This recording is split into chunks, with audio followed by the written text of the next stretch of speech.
Good evening.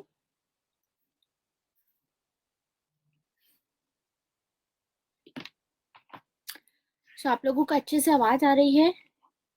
कोई problem तो नहीं है क्लास में? If there is a problem please let me know. Okay, good.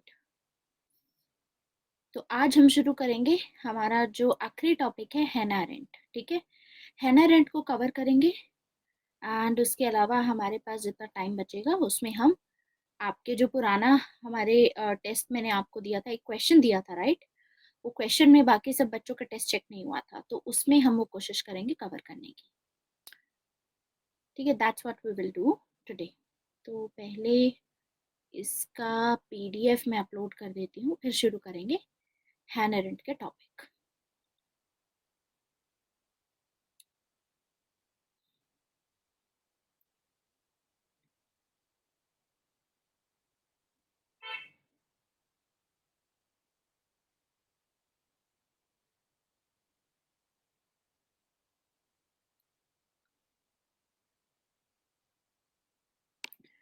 तो भी ग्रामशी की फुल पीडीएफ भी आई गिव यू। ठीक है, अभी आज ग्रामशी की फुल पीडीएफ मैं आपके अपलोड कर दूंगी एंड साथ ही साथ हमारी हैना अरेंट की भी कर देंगे, जिसके साथ हमारा वेस्टर्न पॉलिटिकल थॉट पूरा फिनिश हो जाएगा।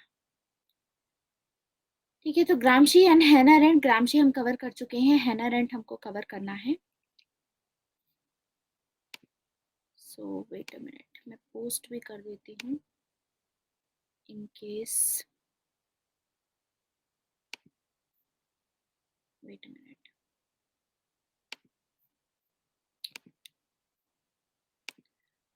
साथ साथ पोस्ट हो जाएगा तो बेहतर रहेगा।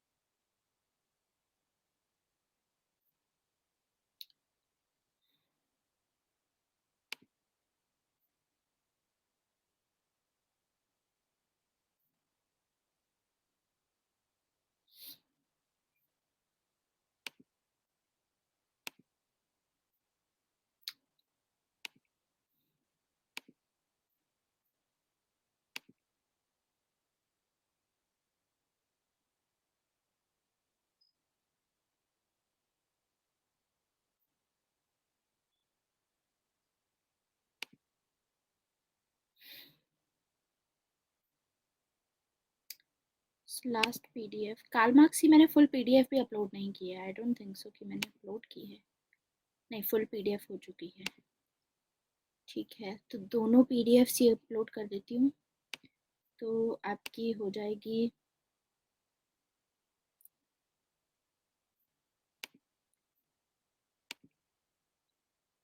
एंड दूसरी है आपकी फुल वाली ग्रामशी।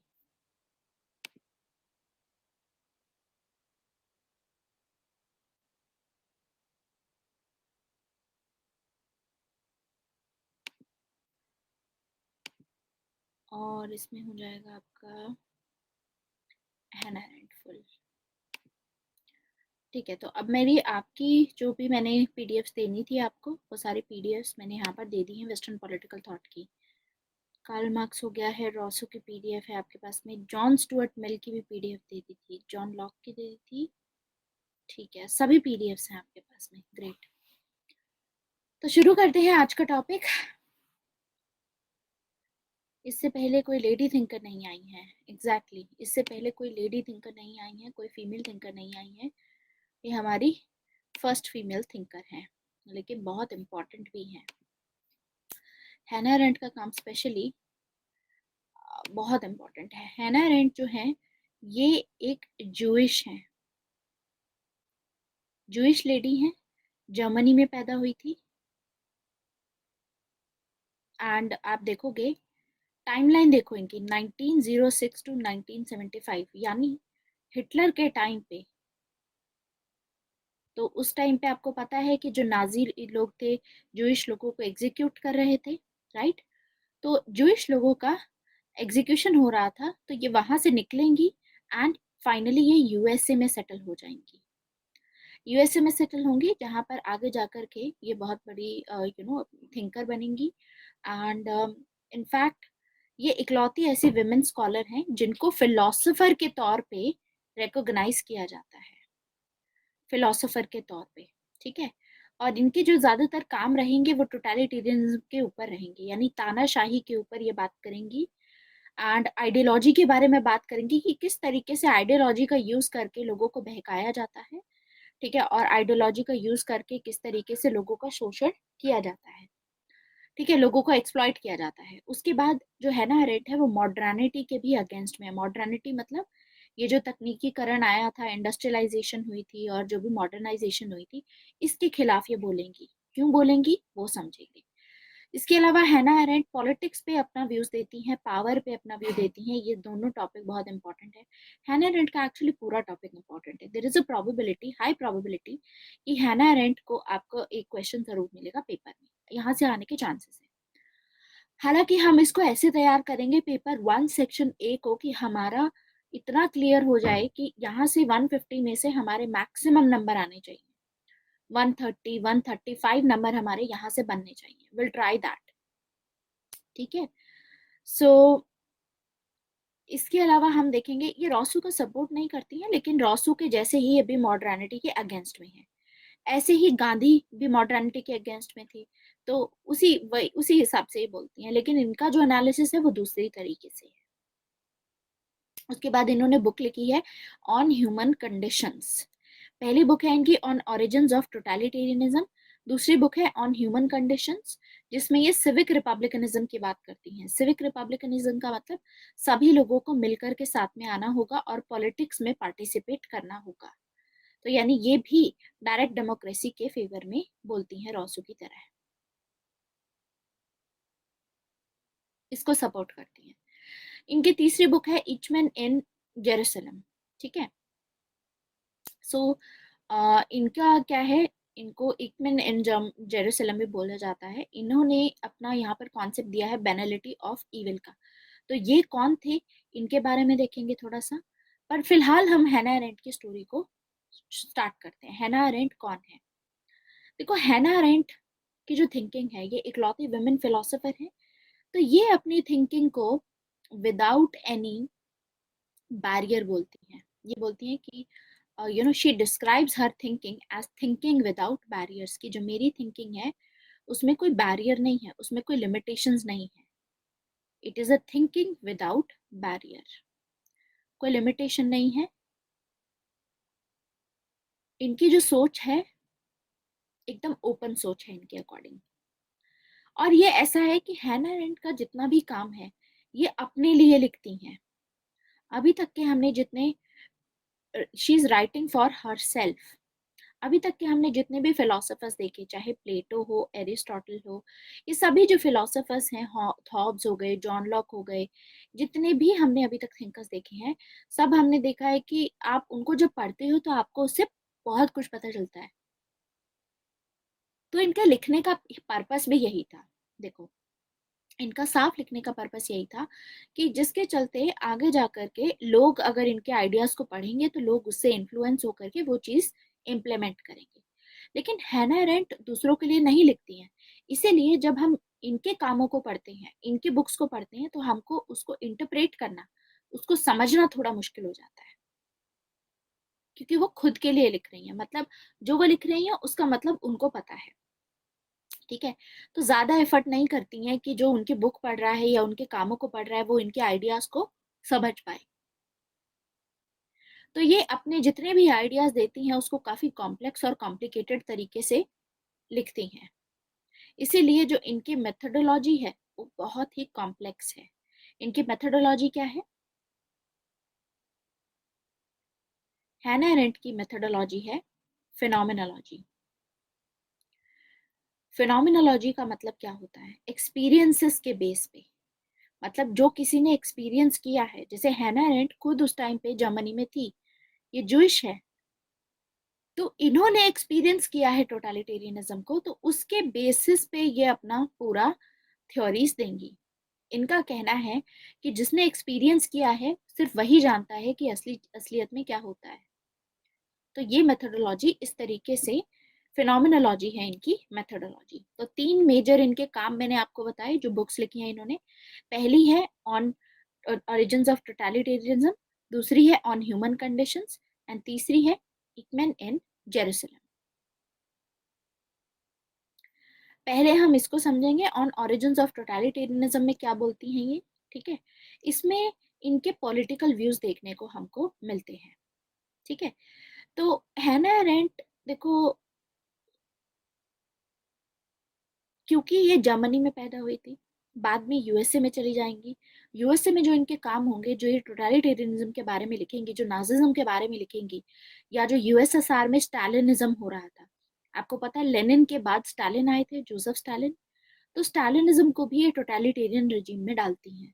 और हैना अरेंट का काम इसी वजह से, क्योंकि ये यूएसए में है, और आपको पता है कि 1945 के बाद में 1945 के बाद में जब वर्ल्ड वॉर टू एंड होगा तो कोल्ड वॉर स्टार्ट हो जाएगा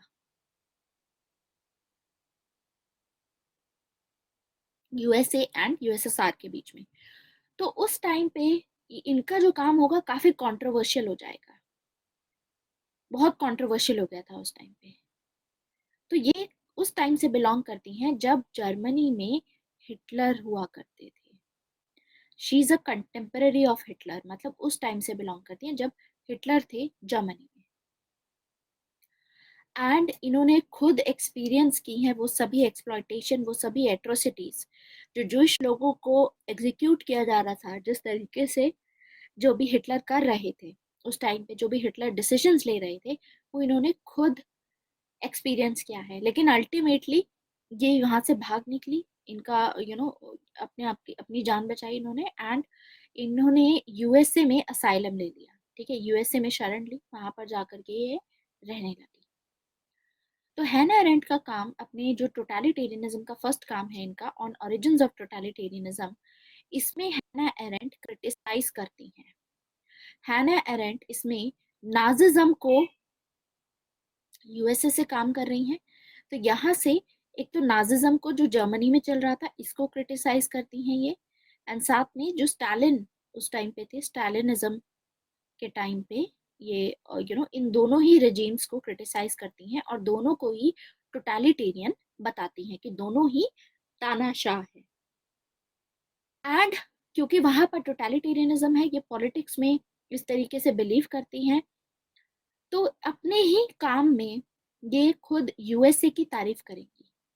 यूएसए की तारीफ क्यों करेंगी, यूएसए को प्रेस करेंगी क्योंकि अमेरिकन रेवोल्यूशन के चलते आगे जाकर के अमेरिका में डेमोक्रेसी आएगी। तो हैना अरेंट डेमोक्रेसी को सपोर्ट करती हैं, दैट्स व्हाई। और आपको पता ही है कि 1945 के बाद में कोल्ड वॉर जब शुरू हुआ, तो जो जितना भी काम इन्होंने किया था उस सभी काम को ऐसा बताया गया कि ये जो काम है जानबूझ के पॉलिटिकली मोटिवेटेड है। पॉलिटिकली मोटिवेटेड का मतलब है कि ऐसा काम इन्होंने इसलिए छापा है ताकि ऑल अराउंड द वर्ल्ड अगर इनका काम पढ़ा जाएगा तो उसमें ये माना जाएगा कि जो यूएसए में जो भी रेजिम फॉलो हो रही है वो बेस्ट है, बाकी सब जगह पे खराब। इसीलिए उस टाइम पे कुछ जो स्कॉलर्स हैं वो हैना अरेंट को बोलेंगे कि Hannah aren't cold war intellectual है, कोल्ड वॉर इंटेलेक्चुअल है। मतलब शीत युद्ध जब चल रहा था तो उससे इन्फ्लुएंस होकर के ही ये अपनी थ्योरीज देती हैं और हमेशा यूएसए की फेवर में बात करती हैं, यूएसए को लेकर के हमेशा अच्छी अच्छी बात करती हैं। इंटेलेक्चुअल का मतलब होता है एक ऐसा इंसान जो अपना इंटेलेक्ट लगाता है, अपना दिमाग लगा करके, लॉजिक लगा करके कोई चीज, कोई थ्योरी देता है, ठीक है। इंटेलेक्चुअल एक, हाँ, बुद्धिमान व्यक्ति, बुद्धिजीवी, उसको इंटेलेक्चुअल बोलते हैं, ठीक है। सो ये कोल्ड वॉर इंटेलेक्चुअल है, इनको कोल्ड वॉर इंटेलेक्चुअल बोला जाता है। और ऐसा क्यों है वो जानने की कोशिश करते हैं, तो उसके लिए थोड़ा सा समझते हैं कि हैना अरेंट को क्या दिक्कत थी उस टाइम पे। देखिए, जब यूएसए में आई हैना अरेंट तो हैना अरेंट ने इस चीज पे काम किया कि जूइश लोगों को एग्जीक्यूट किया जा रहा था और ये एग्जीक्यूशन क्यों हो रहा था, उस चीज को लेकर के पूरा अपना एनालिसिस करेंगी। तो उसमें एक बात बोलती है कि जो जूइश थे, आप लोगों को जूइश लोगों के बारे में पता होगा कि ये जो है ये बहुत एफिलेंट है। एफिलेंट कम्युनिटी है, मतलब बहुत रिच कम्युनिटी से बिलोंग करते हैं एकदम, ठीक है, अमीर है। हाँ, ये रिच फैमिलीज होती हैं इनकी, जूइश लोग बहुत ज्यादा अमीर होते हैं। रीजन उसका क्या है? क्योंकि उस टाइम पे मॉडर्नाइजेशन आया था। हम सभी को पता है कि मॉडर्न एज जब शुरुआत होगी तो उसके बाद मॉडर्नाइजेशन आएगा, इंडस्ट्रियलाइजेशन शुरू होगी। तो इसमें जो सभी जूइश लोग थे, इन्होंने अपना पूरा फोकस मॉडर्नाइजेशन पे डाला, जिसके चलते इनके बिजनेसेस खड़े हुए और उस टाइम पे ये लोग बहुत ही ज्यादा रिच हो गए, ठीक है। ये जर्मनी में भी रहते थे, ऐसे ही जूइश लोग इधर उधर सभी जगह पे रहते थे, सभी नेशंस में रहा करते थे, ठीक है। और अब बात आती है, एक तो ये बात हुई जूइश लोगों की, ठीक है, कि ये तो बहुत रिच हुआ करते थे। अब दूसरी बात आती है कि वर्ल्ड वॉर वन, सभी को याद होगा कि वर्ल्ड वॉर वन में जर्मनी भी फाइट कर रहा था, और वर्ल्ड वॉर वन में जर्मनी हार गया। तो कुछ एक्सिस पावर्स थी, कुछ एलाइड पावर्स थी, इस तरीके की पावर्स थी, जिसमें से एक साइड पे था जर्मनी।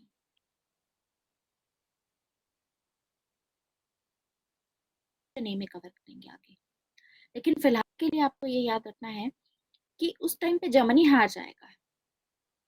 और क्योंकि उस टाइम पे जर्मनी हार गया, तो जर्मनी के ऊपर सारा वॉर जो बर्डन था, जो वॉर इंडेमनिटी होती है, वॉर इंडेमनिटी होता है कि अब जो भी वॉर हुई है, आप खुद सोचो, जो भी वॉर हुई है, किसी देश को तो ठहराना पड़ेगा उसका कसूरवार, और उस देश पे अब ये डाला जाएगा, एक्सपेंसेस सारे उसी देश पे डाले जाएंगे, ये सब चीजें उसी देश पे डाली जाएंगी कि आपकी वजह से हमको, बाकी जो कंट्रीज थी उनको लड़ाई करनी पड़ी, सोल्जर्स लाने पड़े। तो आपको पता है लड़ाई तो बिना रिसोर्सेस के नहीं होती, बहुत सारे रिसोर्सेस इसमें खर्च होते हैं।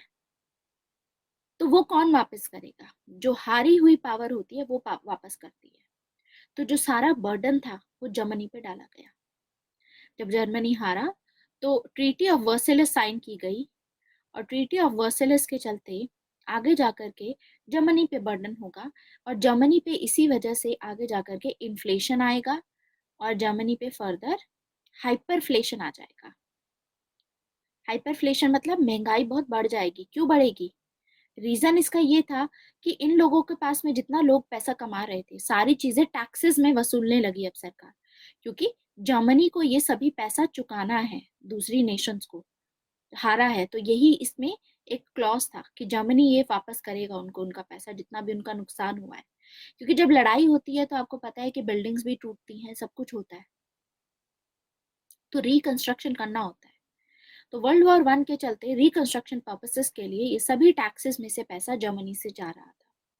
तो ऐसे में जो जर्मनी में इन्फ्लेशन बहुत बढ़ जाएगी, हाइपरफ्लेशन हो जाएगी, जिसके चलते आप अगर बॉक्स भर के भी पैसा लेकर के जाते हो तो उसके चलते आपको सिर्फ एक ब्रेड मिलेगा, आपको एक पैकेट ब्रेड मिलेगा खाने को। इतनी गरीबी बढ़ गई थी। तो ऐसे में लोग जितनी भी मेहनत कर लेते, अगर चाहे कितनी भी मेहनत करेंगे लोग, अल्टीमेटली रहेंगे वो गरीब के गरीब ही। तो जब ऐसी सिचुएशन होती है कि आप पूरी तरीके से अपनी कोशिश करते हो, मेहनत करते हो, तो आगे आती है फ्रस्ट्रेशन। आप एक टाइम पे फ्रस्ट्रेट हो जाओगे। जब फ्रस्ट्रेट हुए कॉमन पीपल, तो उनको चाहिए कि कोई ऐसा कोई तो आए, भगवान किसी को तो लेकर के आए जो कि हमको बचाए इस सब चीजों से। तो वो एक लीडर को डिमांड करेंगे कि कोई लीडर आना चाहिए। तो उस टाइम पे जर्मनी में इलेक्शंस हुए और हिटलर आए। और जैसे ही हिटलर आए, हिटलर ने एक मिथ स्टार्ट किया। ये जो लोग फ्रस्ट्रेट थे, इन लोगों को एक एक झांसा दिया इस चीज का, मिथ इनको ये दिया कि आपकी जो रेस है वो सुपीरियर है। क्योंकि ये देखो, ये लोग फ्रस्ट्रेटेड हैं, बहुत ज्यादा फ्रस्ट्रेटेड हैं ये लोग। तो फ्रस्ट्रेटेड लोग, इनके पास में कोई मोटिवेशन नहीं है काम करने का, इनको खुशी नहीं मिल रही है।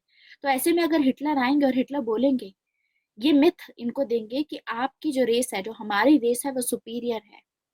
हम क्यों दे दूसरों को टैक्सेस, हमारी रेस सुपीरियर है, और इसीलिए हमको पूरे वर्ल्ड पे, पूरे धरती पे हमको अपना कब्जा करना है। बिकॉज हिटलर ने वही वाला कॉन्सेप्ट दिया जो डार्विन ने बोला था, सर्वाइवल ऑफ द फिटेस्ट, कि क्योंकि हम सुपीरियर हैं, तो इसीलिए हम सरवाइव कर पाएंगे, और यानी जो वीक लोग हैं वो लोग, उन लोगों को मार डालो।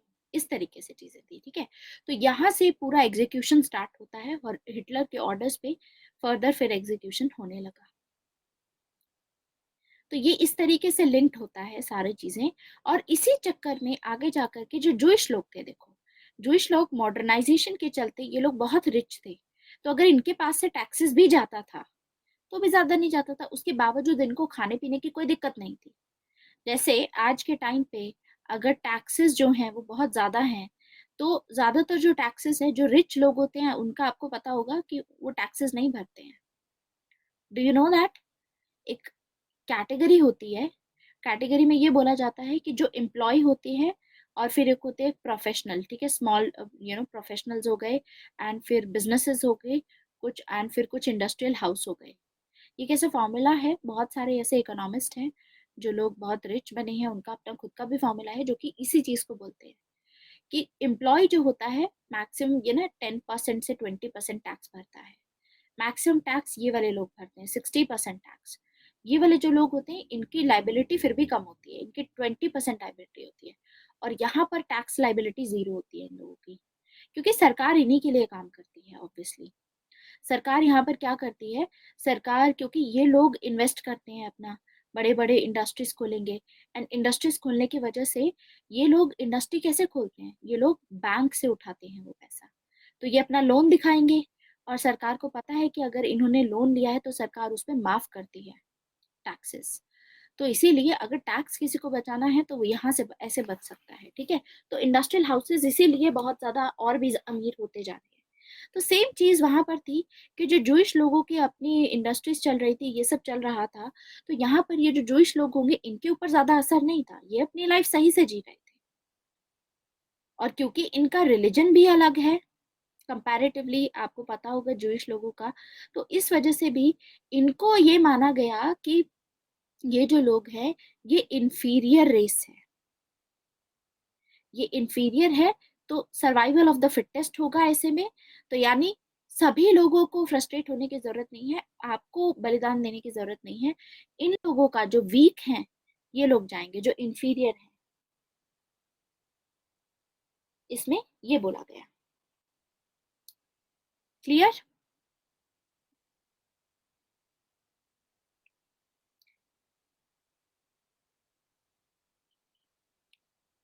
एक मिनट, हो सकता है इसमें ये फिनिश हो जाए, तो लेट मी सी। एक मिनट दीजिए मुझे, वरना फिर प्रॉब्लम होगी, हो सकता है वॉइस में कुछ प्रॉब्लम हो जाए।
ठीक है, अब कोई प्रॉब्लम नहीं होगी।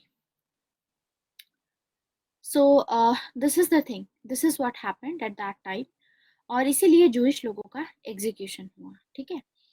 तो ये भी एक रीजन है, और दूसरा ये भी चीज है, देखो इनका कहना था, हैना अरेंट का कहना था कि ये जो जूइश लोग हैं, इन लोगों ने मॉडर्नाइजेशन पे बहुत ध्यान दिया। तो अल्टीमेटली आप दो चीजों पे ध्यान दे रहे हो। एक तो है मॉडर्नाइजेशन पे, आप लोग क्या कर रहे हो कि अपनी जो इंडस्ट्रीज हैं उनको फर्दर एक्सपैंड करके, आप लोगों के पास में पैसा बहुत है, तो आगे जाकर के यही लोग जब इनका एग्जीक्यूशन होगा, तो ये लोग पैलेस्टीन में, पहले पैलेस्टीन था सभी को पता है, आज के टाइम पे इसराइल है वो पूरा, ठीक है। इसराइल और पैलेस्टीन में डिवाइड हो चुका है, और पैलेस्टीन जो है दो चीजों में, दो फर्दर और जगहों पे डिवाइडेड है, दैट इज वेस्ट बैंक में है एक तो, एंड दूसरा आ जाता है आपका दिस गाजा स्ट्रिप, ठीक है। तो इसमें हमें पूरा देखने को मिलता है, ठीक है। गाजा स्ट्रिप, गाजा पट्टी बोलते हैं, ठीक है। तो ये इन दोनों जगहों पे इस तरीके से डिवाइडेड है। तो यहाँ पर पहले ये पूरा पैलेस्टीन हुआ करता था, ठीक है। एंड इसमें होगा क्या, ये लोग क्या करेंगे, जो जूइश लोग होंगे, क्योंकि इन लोगों के पास में पैसा बहुत है, तो ये लोग जैसे मान लो यहाँ पर एक कॉलोनी है, ठीक है, तो यहाँ पर सारी बिल्डिंग्स हैं, इन बिल्डिंग्स में सब पैलेस्टीनियन जो अरब लोग हैं वो लोग रहते हैं, ठीक है। अब धीरे धीरे ये क्या करेंगे, धीरे में ये वाला घर इन्होंने बाय कर लिया जूइश लोगों ने, ये वाला बाय कर ली बिल्डिंग, ये वाली बिल्डिंग बाय कर ली, फिर धीरे धीरे यहाँ बिल्डिंग बाय कर ली, इधर बाय कर ली, ठीक है। और फिर उसके बाद इधर भी बाय कर ली। अब जो बाकी के ये जो दो बचे हैं, इनको फोर्सफुली ये यहाँ से निकाल देंगे, इवन दो ये लोग परचेज अपना सेल नहीं करना चाहते हैं, तो धीरे धीरे इन लोगों ने अपना ऐसे कॉन्सेंट्रेशन स्टार्ट किया, क्योंकि इनका सभी जगह पे एग्जीक्यूशन हो रहा था। तो उस टाइम पे इनको ये लगा कि हमें एक होली लैंड जो जूइश लोगों का है, जो कि इजराइल में होता है, ठीक है, वहां पे हमको बनाना होगा अपना। तो ये यहाँ पर इनकी जेरूसलम में आप देखोगे कि जेरूसलम में इनकी होली सिटी है, ठीक है। यहाँ पर ये वैसे भी पूजा के लिए और जो भी इनके कल्चर में होता है वहां पर जाते हैं ये। तो वहां पर इन्होंने बनाने की बात की, और धीरे धीरे करके जियोनिस्ट मूवमेंट स्टार्ट होगी। जियोनिस्ट मूवमेंट के चलते क्या होगा, ये लोग अब अपनी खुद की एक कंट्री बनाने की सोचेंगे, जिसमें सारे जूइश लोग होंगे, और धीरे धीरे करके यहाँ पर लैंड बाय करना शुरू करेंगे, एंड बाय 1947 ये पूरा बन जाएगा, ठीक है। तो हैना अरेंट का ये कहना था कि ये सब का रीजन ही मॉडर्निटी है, इसीलिए ये मॉडर्निटी के खिलाफ है, क्योंकि मॉडर्निटी के चलते जो जूइश लोग थे उन्होंने सिर्फ इकोनॉमिक फैक्ट पे, इकोनॉमिक एस्पेक्ट पे अपना पूरा फोकस किया, सारी चीज इकोनॉमिक्स पे फोकस किया इन लोगों ने, किसी चीज पे फोकस नहीं किया। इनको पॉलिटिक्स में भी फोकस करने की जरूरत थी, क्योंकि हैना अरेंट का कहना है जब आप पॉलिटिक्स में एक्टिव होते हो, तो जो लीडर आता है वो आप भी चूज करते हो, ठीक है, जो भी रिप्रेजेंटेटिव होता है, तो कहीं ना कहीं वो आपके इंटरेस्ट को भी ध्यान में रखता, क्योंकि आप उसके लिए काम करते। इन लोगों ने पॉलिटिक्स पे ध्यान नहीं दिया, सारा ध्यान इन्होंने अपनी इकोनॉमिक्स पे दिया है, अपनी इंडस्ट्रीज पे दिया, जिसके चलते जब नया लीडर आया, हिटलर आए, तो हिटलर को सपोर्ट करने वाले बाकी सभी नाजी लोग थे। तो हिटलर ने इसीलिए जब मिथ निकाला अपना सुपेरियोरिटी ऑफ रेस का, तो इससे सबसे ज्यादा नुकसान किसको हुआ, इससे सबसे ज्यादा नुकसान जूइश लोगों को हुआ। तो इसी के चलते आगे हैना अरेंट इसीलिए बोलती हैं कि पॉलिटिक्स की पार्टिसिपेशन सबसे इम्पोर्टेंट है। अगर आपने पॉलिटिक्स में पार्टिसिपेट नहीं किया है, तो फिर आपका जो एग्जिस्टेंस है वो एज अ एनिमल है। आप अगर पॉलिटिकली पार्टिसिपेट करते हो, ये आपको एक एनिमल से, एक जानवर से डिफरेंट बनाता है।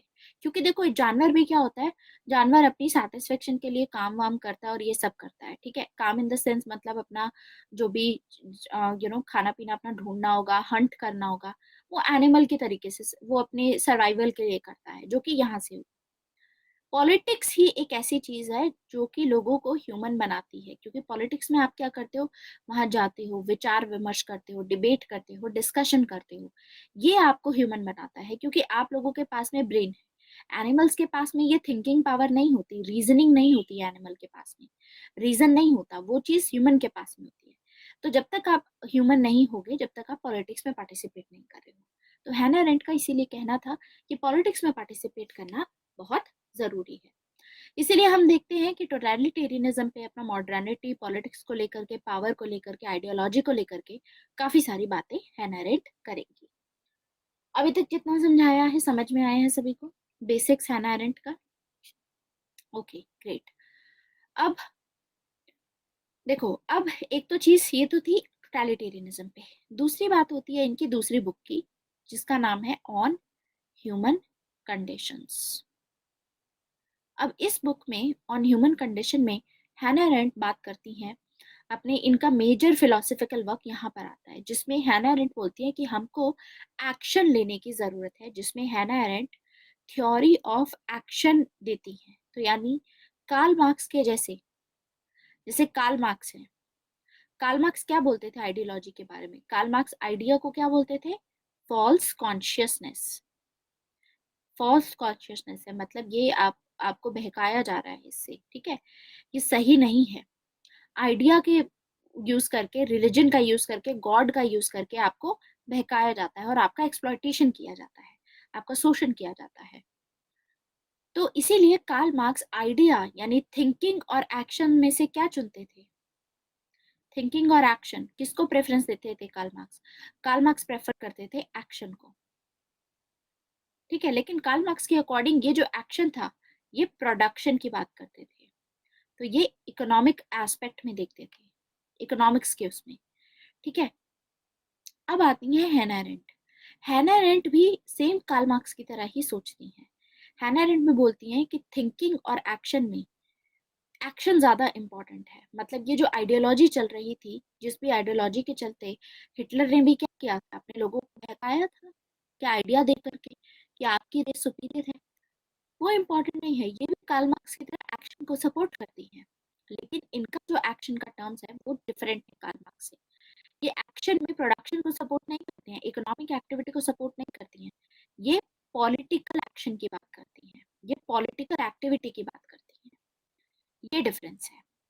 तो यानी कार्ल मार्क्स के लिए एक्शन का मतलब है प्रोडक्शन, हैना अरेंट के लिए एक्शन का मतलब है पॉलिटिकल एक्टिविटी। तो ये अपनी बुक ऑन ह्यूमन कंडीशंस में एक्शन की थ्योरी देती है, जो कि आगे जाकर के हम देखेंगे कि एस्टैब्लिश करती है कि सबसे ज्यादा इम्पोर्टेंट जो फंक्शन होता है, जो सबसे ज्यादा इम्पोर्टेंट एक्शन होता है ह्यूमंस के लिए, वो होता है पार्टिसिपेशन इन पॉलिटिक्स। जब आप पॉलिटिक्स में पार्टिसिपेट करते हो, वो सबसे इम्पोर्टेंट एक्शन होता है। ये कहना था हैना अरेंट का, ठीक है। तो हम इनको देखो, अगर हमें ये इनको कैटेगराइज करना हो कि ये कौन सी कैटेगरी से बिलोंग करती है, मतलब लिबरल है, आइडियलिस्ट है, अगर किसी स्कूल में डालना है तो यूजुअली हम इनको किसी कैटेगरी में, किसी पर्टिकुलर स्कूल ऑफ थॉट में नहीं डालते हैं। लेकिन हमेशा ये प्रोजेक्ट किया जाता है कि ये स्कॉलर है सिविक रिपब्लिकनिज्म की। She is a scholar of civic republicanism. What is civic republicanism, उसको समझते हैं।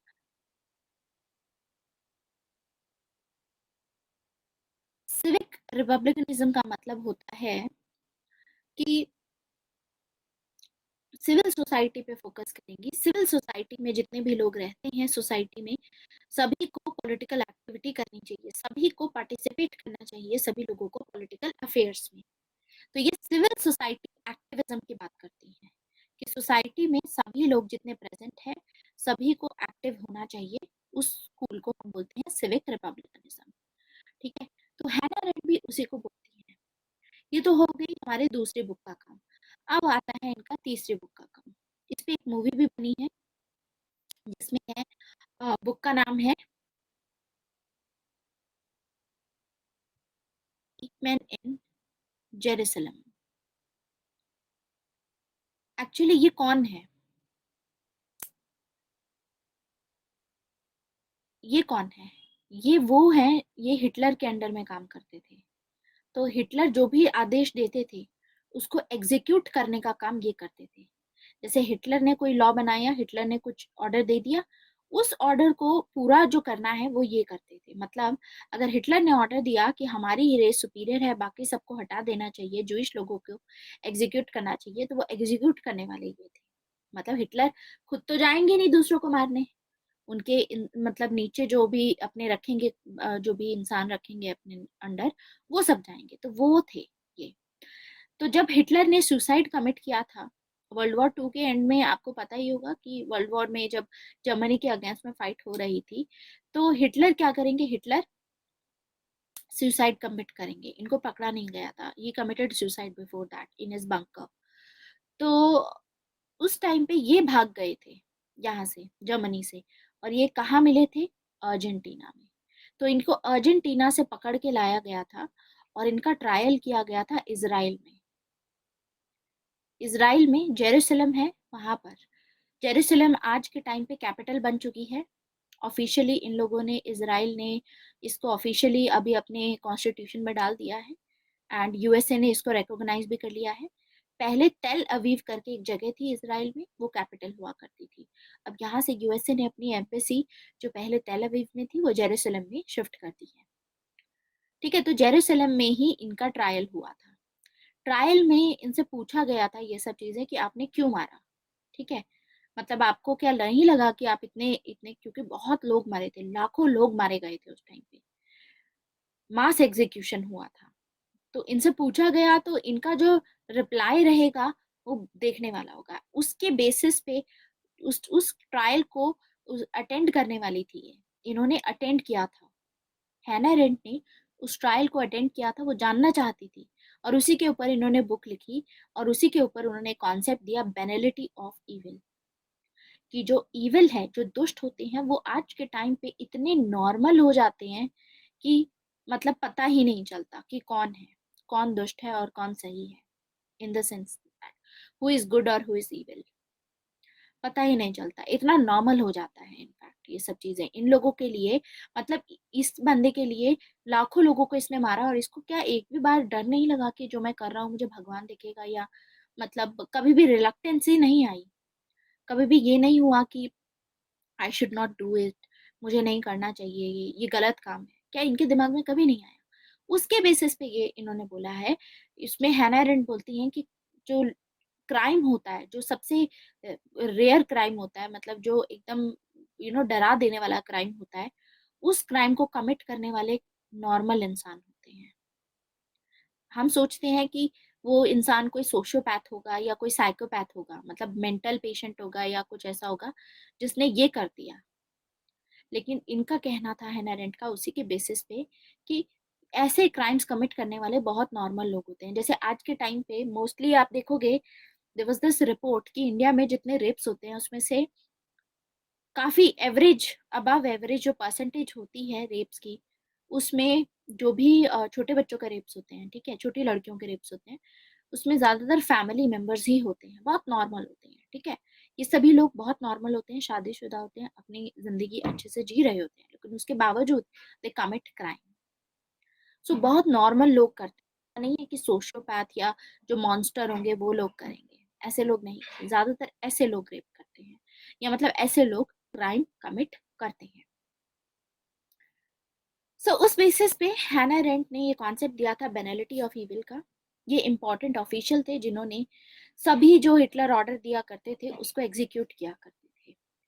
तो ये उस टाइम पे ट्रायल उनका कंडक्ट कर रही थी, एंड इनसे पूछा गया कि आपने ये सब क्यों किया, तो उन्होंने बोला कि मैंने कुछ गलत नहीं किया है, ये कहना था इनका। और इन्होंने बोला, देखो ये जो थे, ये अर्जेंटीना से पकड़ के लेकर के आए गए थे, तो उसके बेसिस पे हैना अरेंट बोलती हैं कि आजकल जो मतलब घटिया काम किए जाते हैं, बहुत ही नॉर्मल लोग करते हैं, जो ये इनके लिए बहुत नॉर्मल होता है, इनके लिए वो घटिया काम नहीं होता है, इनके लिए वो डरा देने वाला काम नहीं होता है।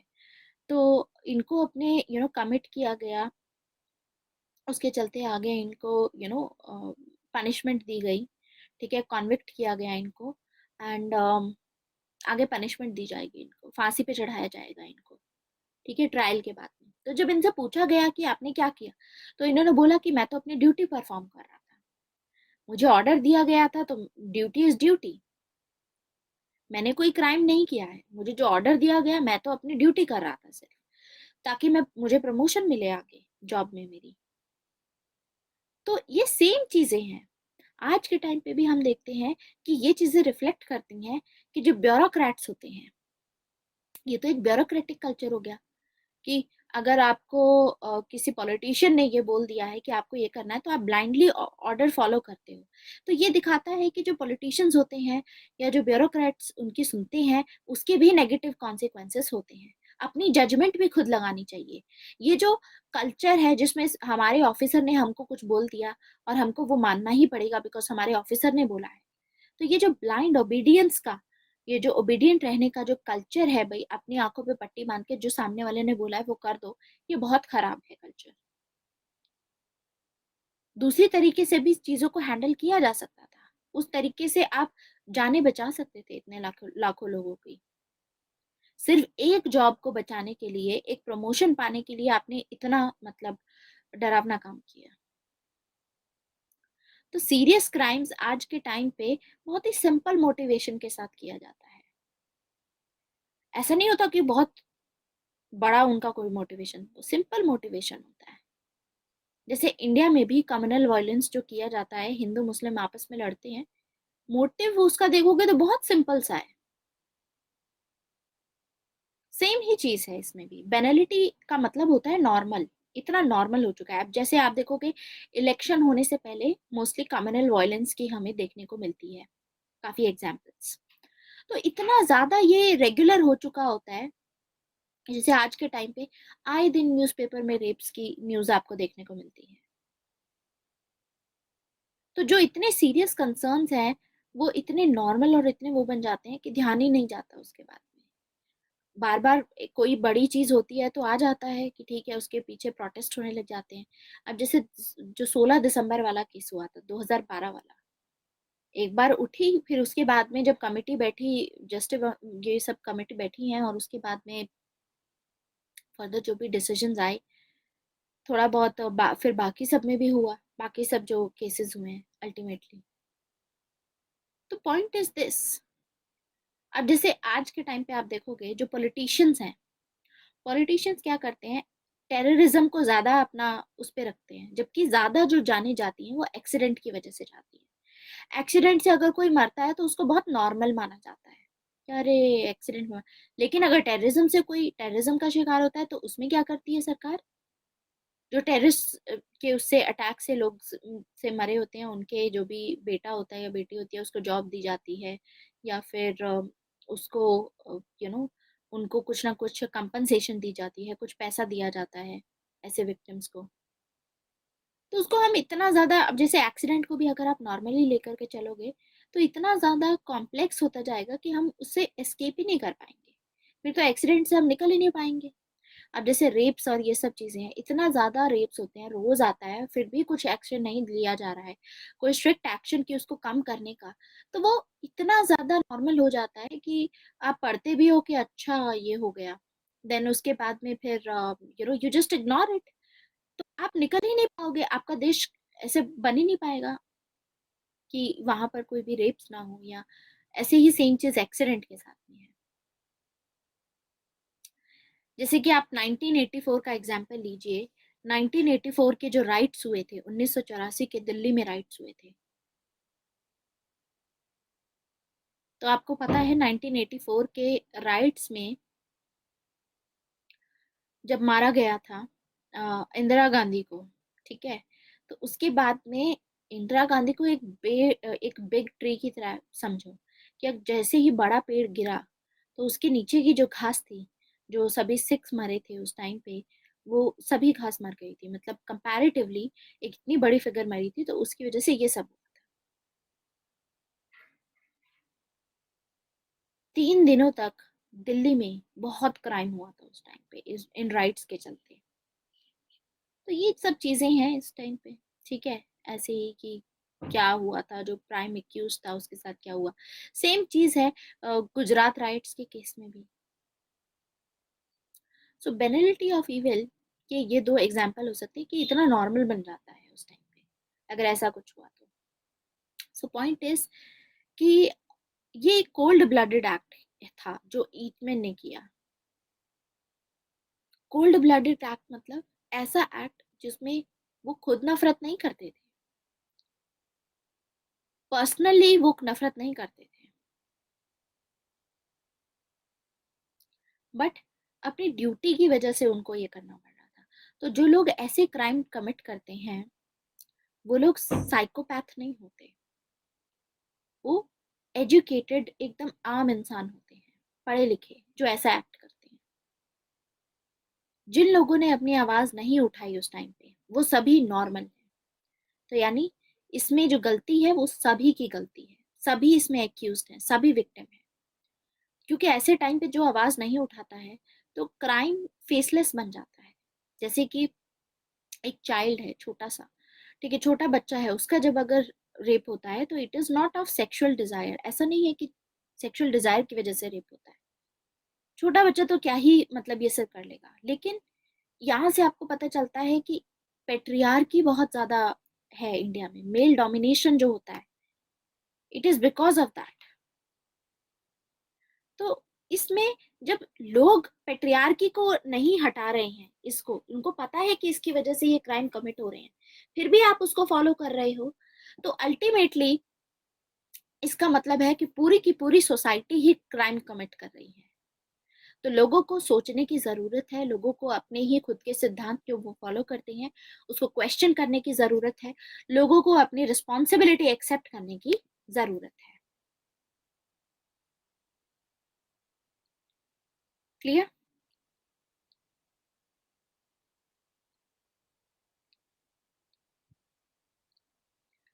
This is she talks about, तो बहुत अच्छा कॉन्सेप्ट है इसमें।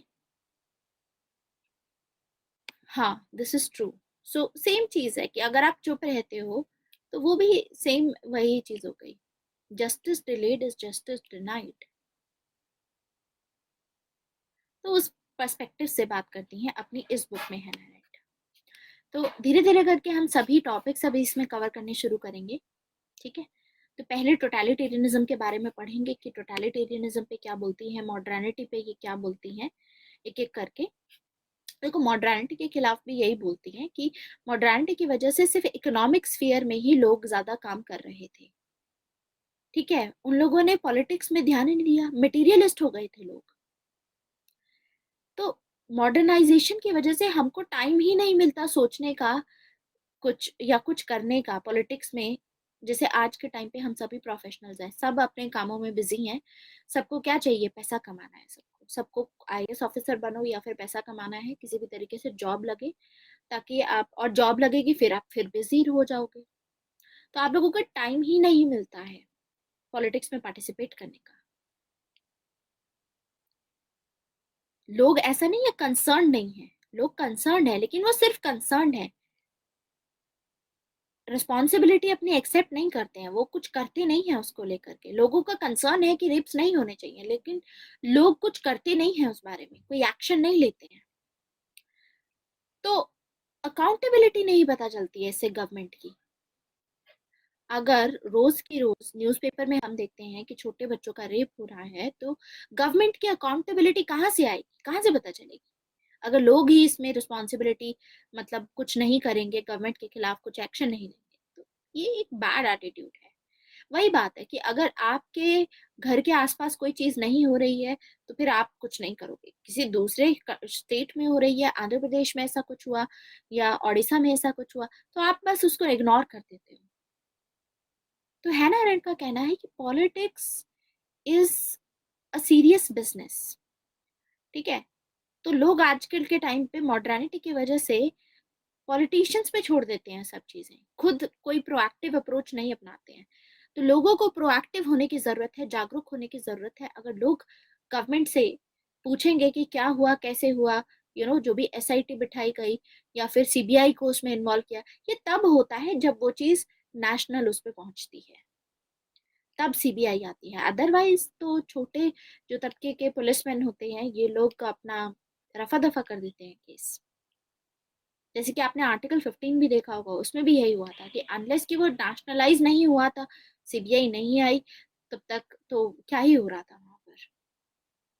सो people need to be proactive to ensure governments accountability. तो इंडियन कल्चर में भी ऐसा ही है, आप इंडिया का कल्चर देखोगे इनफैक्ट, तो इंडिया में जो लोग लॉ ब्रेक करते हैं उन लोगों की ज्यादा रिस्पेक्ट की जाती है रादर देन जो लोग लॉ फॉलो करते हैं।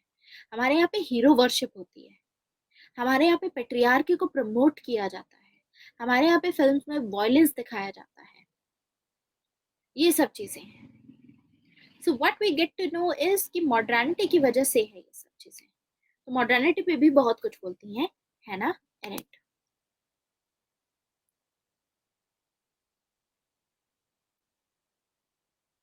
क्लियर? तो अब हम डिस्कस करेंगे सबसे पहले इस बुक को डिटेल में ऑन ऑरिजिन्स ऑफ टोटलिटेरियनिज्म।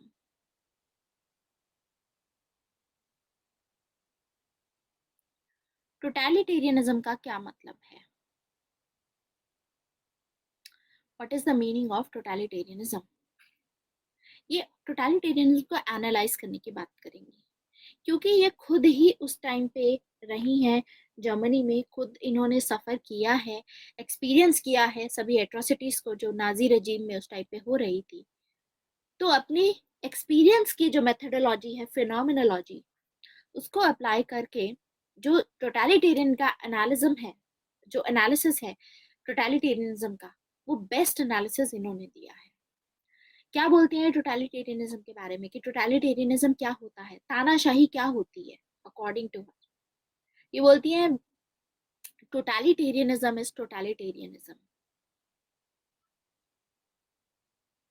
और कोई हिस्ट्री में एग्जाम्पल है ही नहीं, और कोई ऐसा शब्द है ही नहीं जिसके थ्रू आप एक्सप्रेस कर पाओ उन लोगों की फीलिंग्स जिन लोगों ने टोटलिटेरियनिज्म का शोषण पूरा जिनका हुआ, जिन्होंने ये सहन किया है। कोई ऐसा वर्ड है ही नहीं जिसको आप बोलो कि टोटलिटेरियनिज्म का मतलब ये होता है। अभी जैसे अंश ने बोला टोटलिटेरियनिज्म इज डिक्टेटरशिप, ये इनके अकॉर्डिंग है, ये ऐसा समझते हैं, लेकिन अपने एक्सपीरियंस को फॉलो करके इनका कहना है कि जिसने उसको एक्सपीरियंस किया है, जिसने उसको सहा है, सिर्फ उसको पता है कि टोटलिटेरियनिज्म क्या होता है। इसकी कोई डेफिनेशन नहीं है, इसकी कोई और परिभाषा नहीं है, इसकी कोई और ऐसा शब्द हम यूज नहीं कर सकते, ऐसा वर्ड यूज नहीं कर सकते जो कि हमें बता सके कि टोटलिटेरियनिज्म का मतलब ये है। सो क्या बोलती है? Totalitarianism is totalitarianism. जनरल तरीके से हम टोटलिटेरियन स्टेट को डिक्टेटर मानते हैं, लेकिन अकॉर्डिंग टू हैना अरेंट अगर करना है, हमको लिखना है, तो हम ये लिखेंगे totalitarianism is totalitarianism. There is no other definition, there is no other word that can express the feelings of those people, those who have experienced it, those who have undergone totalitarianism, जिन लोगों ने सहा है। तो अगर आपको totalitarianism समझना है कि टोटलिटेरियनिज्म क्या होता है, तो आपको जर्मनी में एक जूइश बनना पड़ेगा, वो भी हिटलर के टाइम पे। हिटलर के टाइम पे जो जर्मनी में जूइश लोगों ने एक्सपीरियंस किया है, अगर आप वो सेम चीज उसी टाइम पे जाके एक्सपीरियंस करोगे, तब आपको पता चलेगा कि टोटलिटेरियनिज्म क्या होता है।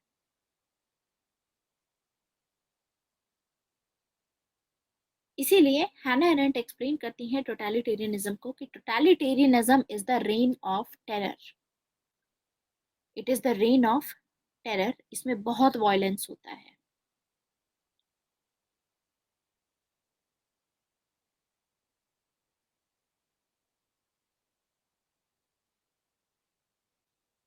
क्लियर? बहुत वायलेंस होता है इसमें। तो इनको अगर समझना है तो उसी को टोटलिटेरियन स्टेट की कैरेक्टरिस्टिक देती हैं ये, कि टोटलिटेरियन स्टेट जो होता है वो कैसा होता है। टोटलिटेरियन स्टेट में वायलेंस बहुत होता है, हिंसा बहुत होती है, वायलेंस होता है बहुत ज्यादा। और ऐसा है, हिस्ट्री में भी आपको एग्जाम्पल नहीं निकाल सकते। तो अगर आप ये सोच रहे हो कि हिटलर को औरंगजेब के साथ में, स्टालिन के साथ में, या मतलब इन सब भी के साथ में अगर आप कुछ थोड़ा सा इसको रिलेट करने की कोशिश करो, तो कोई एग्जाम्पल है ही नहीं हिस्ट्री का। क्योंकि अगर आप स्केल ऑफ वायलेंस देखोगे, जिस बड़े पैमाने पे इतने लाखों लोगों को मारा गया हिटलर और स्टालिन के अंडर में, उसका कोई गिनती ही नहीं है, अनप्रेसिडेंटेड है वो। इतने सारे लोग मरे थे कि आप किसी और चीज के साथ में कंपेयर कर ही नहीं सकते। तो एक होता है अथॉरिटेरियन। अब तक मैंने, जब हमने प्लेटो में पढ़ा था, तो मैंने आपको बताया था कि एक होता है टोटलिटेरियनिज्म, एक होता है अथॉरिटेरियन, जिसमें मैंने बोला था कि टोटलिटेरियनिज्म में आपको कोई राइट्स नहीं होते हैं, ना तो आपकी पर्सनल लाइफ में होंगे, ना आपकी पॉलिटिकल लाइफ में। कोई राइट्स नहीं होते। अथॉरिटेरियनिज्म में एटलीस्ट पर्सनल उसमें आपके पास में राइट्स होते हैं, राइट। लेकिन हैना अरेंट के अकॉर्डिंग टोटालिटेरियनिज्म जो 20th सेंचुरी में एग्जिस्ट कर रहा था यूरोप में, जो 20th सेंचुरी में हिटलर के अंडर में जो एग्जिस्ट कर रहा था, वो जो टोटालिटेरियनिज्म है उसको आप अथॉरिटेरियनिज्म के साथ में कंपेयर नहीं कर सकते। Yes, we cannot consider any other analogy for that. We cannot do that. तो टोटालिटेरियन स्टेट आपका एक्शन भी कंट्रोल करेंगे, जो आप करते हो, आपकी स्पीच भी कंट्रोल करेंगे, साथ ही साथ टोटालिटेरियन स्टेट आपकी सोल भी कंट्रोल करता है। तो आपका एक्शन, आप क्या कर रहे हो, आप क्या बोल रहे हो, and at the same time आपकी जो सोल होती है उसको भी कंट्रोल करता है। इसका एग्जाम्पल अगर आपको जानना है तो हम इसमें नॉर्थ कोरिया का एग्जाम्पल ले सकते हैं, क्योंकि वहां पर स्पीच भी कंट्रोल करके रखी हुई है, एक्शन भी कंट्रोल एंड सोल भी। मतलब कोई अपने मुताबिक हेयर कट तक भी नहीं करा सकता। You know that there was one time when उनके हेयर कट का, जो किम जॉन है उनका हेयर कट का शायद ऐसा कुछ स्टोरी है कि उनका मजाक उड़ाया गया था कुछ ऐसे, तो उन्होंने एक नया ऑर्डर चला दिया था कि अब से जितने भी मेल्स होंगे उनका सेम ही हेयर कट होगा, जिसका नहीं होगा उसको कैपिटल पनिशमेंट मिलेगी, उसको डेथ पनिशमेंट मिलेगी। सो इसमें आपके पास में अपना पर्सनल स्फीयर में भी कोई नहीं रहा ना, तो आप आज के टाइम पे नॉर्थ कोरिया को इसमें डाल सकते हो।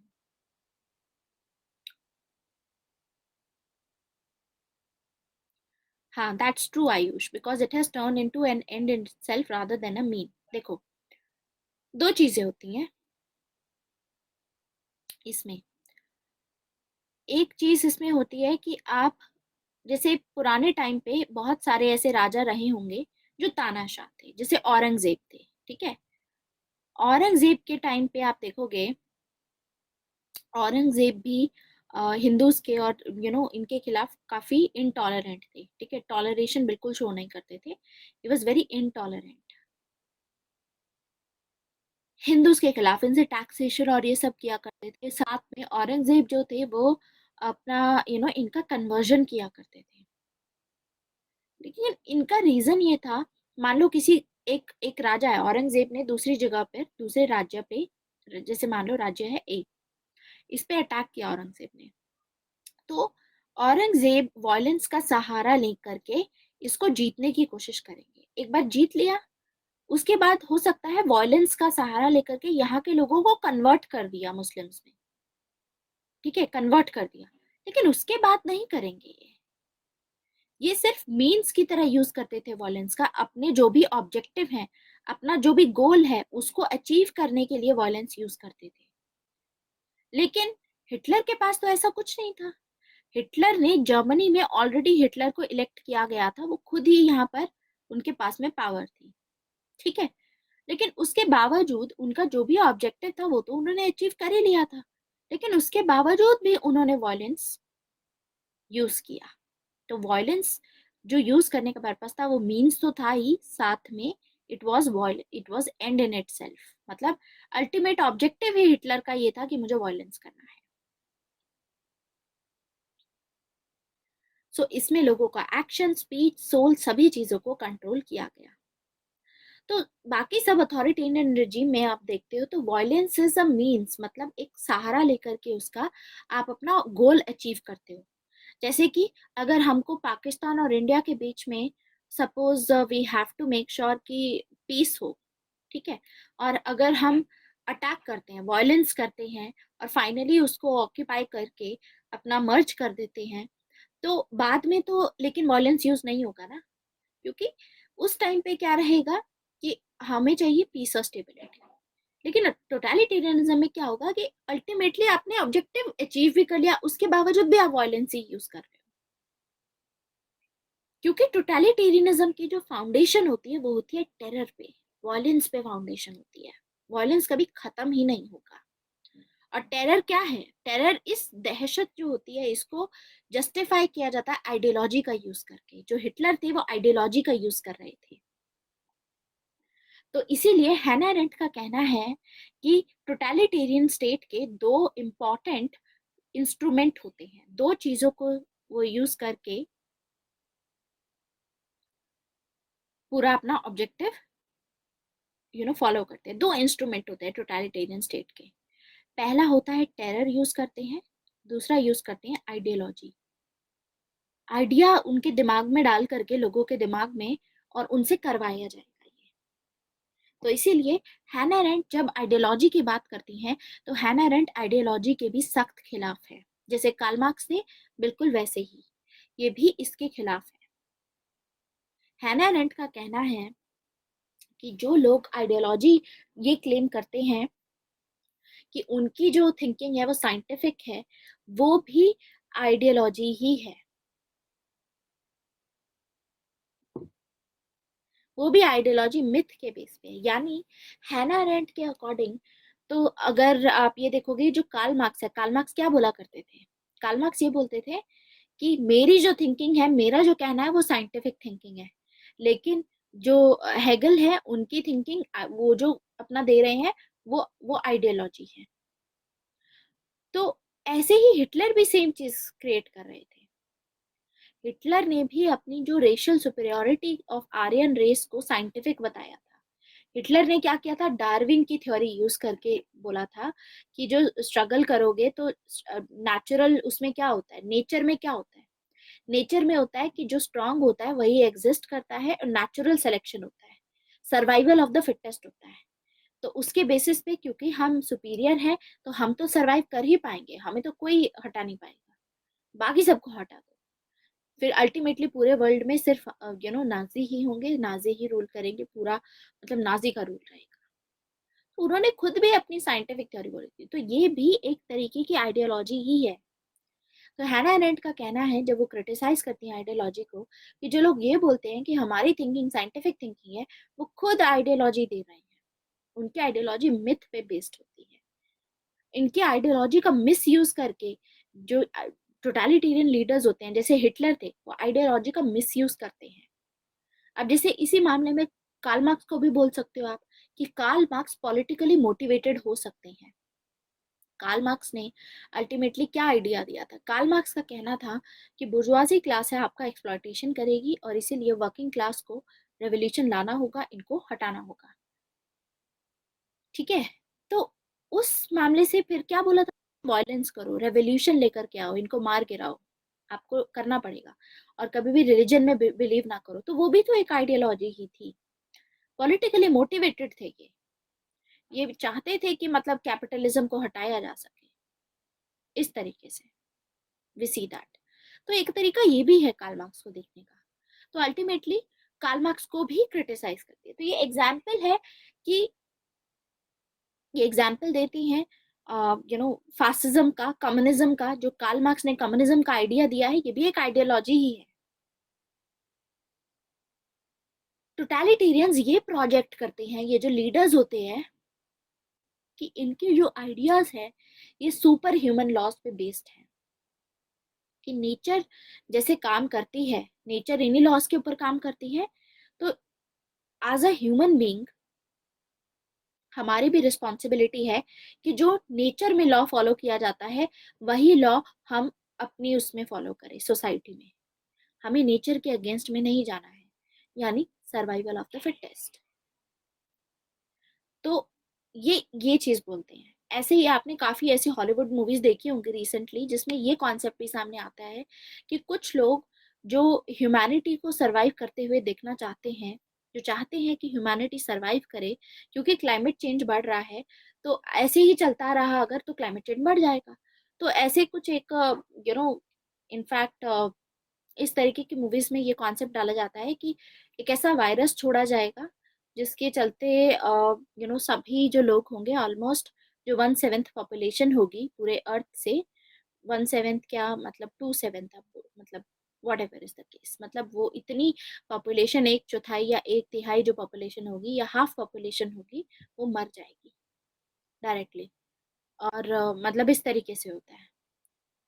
And when they will die, तो बाकी के जो बचेंगे उनके पास में अब जो रिसोर्सेज ऑलरेडी लिमिटेड है, एटलीस्ट वो रिसोर्सेज ज़्यादा यूज़ कर पाएंगे, और अल्टीमेटली फिर पोल्यूशन लेवल डाउन हो जाएगा, और पॉपुलेशन नहीं होगी तो प्रेशर नहीं होगा, एंड ऑल एंड।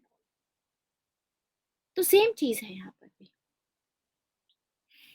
यहाँ पर भी सेम ही चीज बोली गई है कि नेचर के लॉ को, ये जो टोटलिटेरियन लीडर्स होते हैं, इसीलिए हम देखेंगे कि जो हिटलर होंगे वो भी एग्जीक्यूशन करवाएंगे उन लोगों की जो वीक हैं, जो बोझ हैं, मतलब जैसे जूश हो गए, इनके अकॉर्डिंग जो नाजी लोग हैं यही सुपीरियर है, बाकी सबको मार डालो। दैट इज वाई एग्जीक्यूशन हुआ। अब खुद सोचो, अभी जो क्लाइमेट चेंज का लेवल चल रहा है, क्योंकि अभी भी कार्बन डाइऑक्साइड के जो भी है बढ़ रहे हैं एमिशंस, कंट्रोल नहीं किया गया तो टेम्परेचर बढ़ जाएगा, बहुत सारी चीजें होंगी फिर उससे। तो ये सब चीजें आती हैं। सो इसीलिए हैना अरेंट बोलती हैं कि ऐसे जो ये लोग होते हैं टोटलिटेरियंस, ये फॉल्स आइडियोलॉजी आपको आइडिया ऐसा देंगे, और ये क्रिटिक है उसकी कि आइडियोलॉजी को तो फॉलो कभी नहीं करना चाहिए। तो यानी instead of being passive participant, आप जैसे जूश लोग हैं, इन लोगों ने, मैंने आपको बताया था, दो टाइप के पार्टिसिपेंट होते हैं, दो टाइप के सिटीजन होते हैं। एक्टिव सिटीजन होते हैं और पैसिव सिटीजन होते हैं। एक्टिव सिटीजन वो लोग होते हैं जो लोग एक्टिवली पार्टिसिपेट करते हैं, जो लोग लॉ मेकिंग का पार्ट होते हैं, या एग्जीक्यूशन का पार्ट होते हैं, इम्प्लीमेंटेशन का या एजुकेशन का पार्ट होते हैं, इंटरप्रेट करते हैं लॉ को, जैसे जुडिशरी। वो तो हो गए एक्टिव पार्टिसिपेंट। और बाकी कुछ लोग होते हैं जो सिर्फ इलेक्शंस में पार्टिसिपेट करते हैं, वो पैसिव पार्टिसिपेंट होते हैं। तो हमको पैसिव पार्टिसिपेंट नहीं बनना है, हमको एक्टिव रोल प्ले करना है पॉलिटिक्स में। हम भी हिस्ट्री को क्रिएट करने में एक्टिव रोल प्ले कर सकते हैं। तो जो लोग थे, जिन लोगों ने पॉलिटिक्स पे ध्यान नहीं दिया, अगर वो ध्यान देते, क्योंकि देखो कितने लाखों लोग मरे, कितने सारे लोग माइग्रेट हुए, तो कम से कम अगर 1-2 करोड़ लोग भी होंगे, वो पॉलिटिकली पार्टिसिपेट करते, इन चीजों पे ज्यादा ध्यान देते पॉलिटिक्स पे, तो उनके भी रिप्रेजेंटेशन को मतलब तवज्जो मिलती। ठीक है, उनको भी, उनके खिलाफ फिर ऐसे एक्शन ना लिए जाते। तो अगर कार्ल मार्क्स को हम देखते हैं, तो कार्ल मार्क्स के काम में हमें पता चलता है कि कार्ल मार्क्स बोलते हैं कि कैपिटलिस्ट क्लास को मार डालो रेवोल्यूशन के थ्रू। तो हिटलर भी बोलता है, हिटलर ने भी जूइश लोगों को मारने की बात की थी। लेकिन इसी में अगर आप गांधी को देखते हो, तो गांधी यही बोलते हैं कि आज अगर आप हिंसा का सहारा लेकर के एक बार जीत गए, लेकिन कल को how will you question tomorrow if state uses violence on you. Simple सी बात है। अगर आप आज हिंसा का सहारा लेकर के एक बार जीत गए, तो कल को स्टेट भी तो आपका, आपके अगेंस्ट में हिंसा कर सकती है, आपके ऊपर, आपको जबरदस्ती जेल में डाल सकती है। तो आप तब कैसे मतलब क्वेश्चन करोगे फिर उसकी हिंसा को? अगर आप आज हिंसा को जस्टिफाई कर रहे हो, तो कल अगर आप ही के साथ बुरा होगा तो आप फिर कैसे क्वेश्चन करोगे? सेम चीज है इसमें। तो ये जो दोनों थिंकर्स हैं, जैसे कार्ल मार्क्स हो गए और हिटलर हो गए, इन दोनों ही लोगों ने अपील किया था मासेस को, मेजॉरिटी लोगों को, कि आपको अपने एनिमी को टारगेट करना है और उनको टारगेट करके मारना है। हिस्टोरिकल लॉ के नाम पर ये चीजें बताई गई। तो जब लोग खुद ऐसी कॉन्स्पिरेसी का पार्ट बन जाते हैं, तो फिर वायलेंस को जस्टिफाई करना बहुत इजी होता है, और इसीलिए इतने लाखों लोग मारे गए और किसी ने कुछ नहीं बोला। 10 लोग मरते, 100 लोग मरते, 1000 मरते, तो कोई तो कुछ बोलता। लेकिन सभी लोग इसके कॉन्स्पिरेसी का पार्ट बन गए, ये मासेस को अपने उन्होंने बहकावे में ले लिया आइडियोलॉजी को यूज करके। ठीक है, एनी डाउट?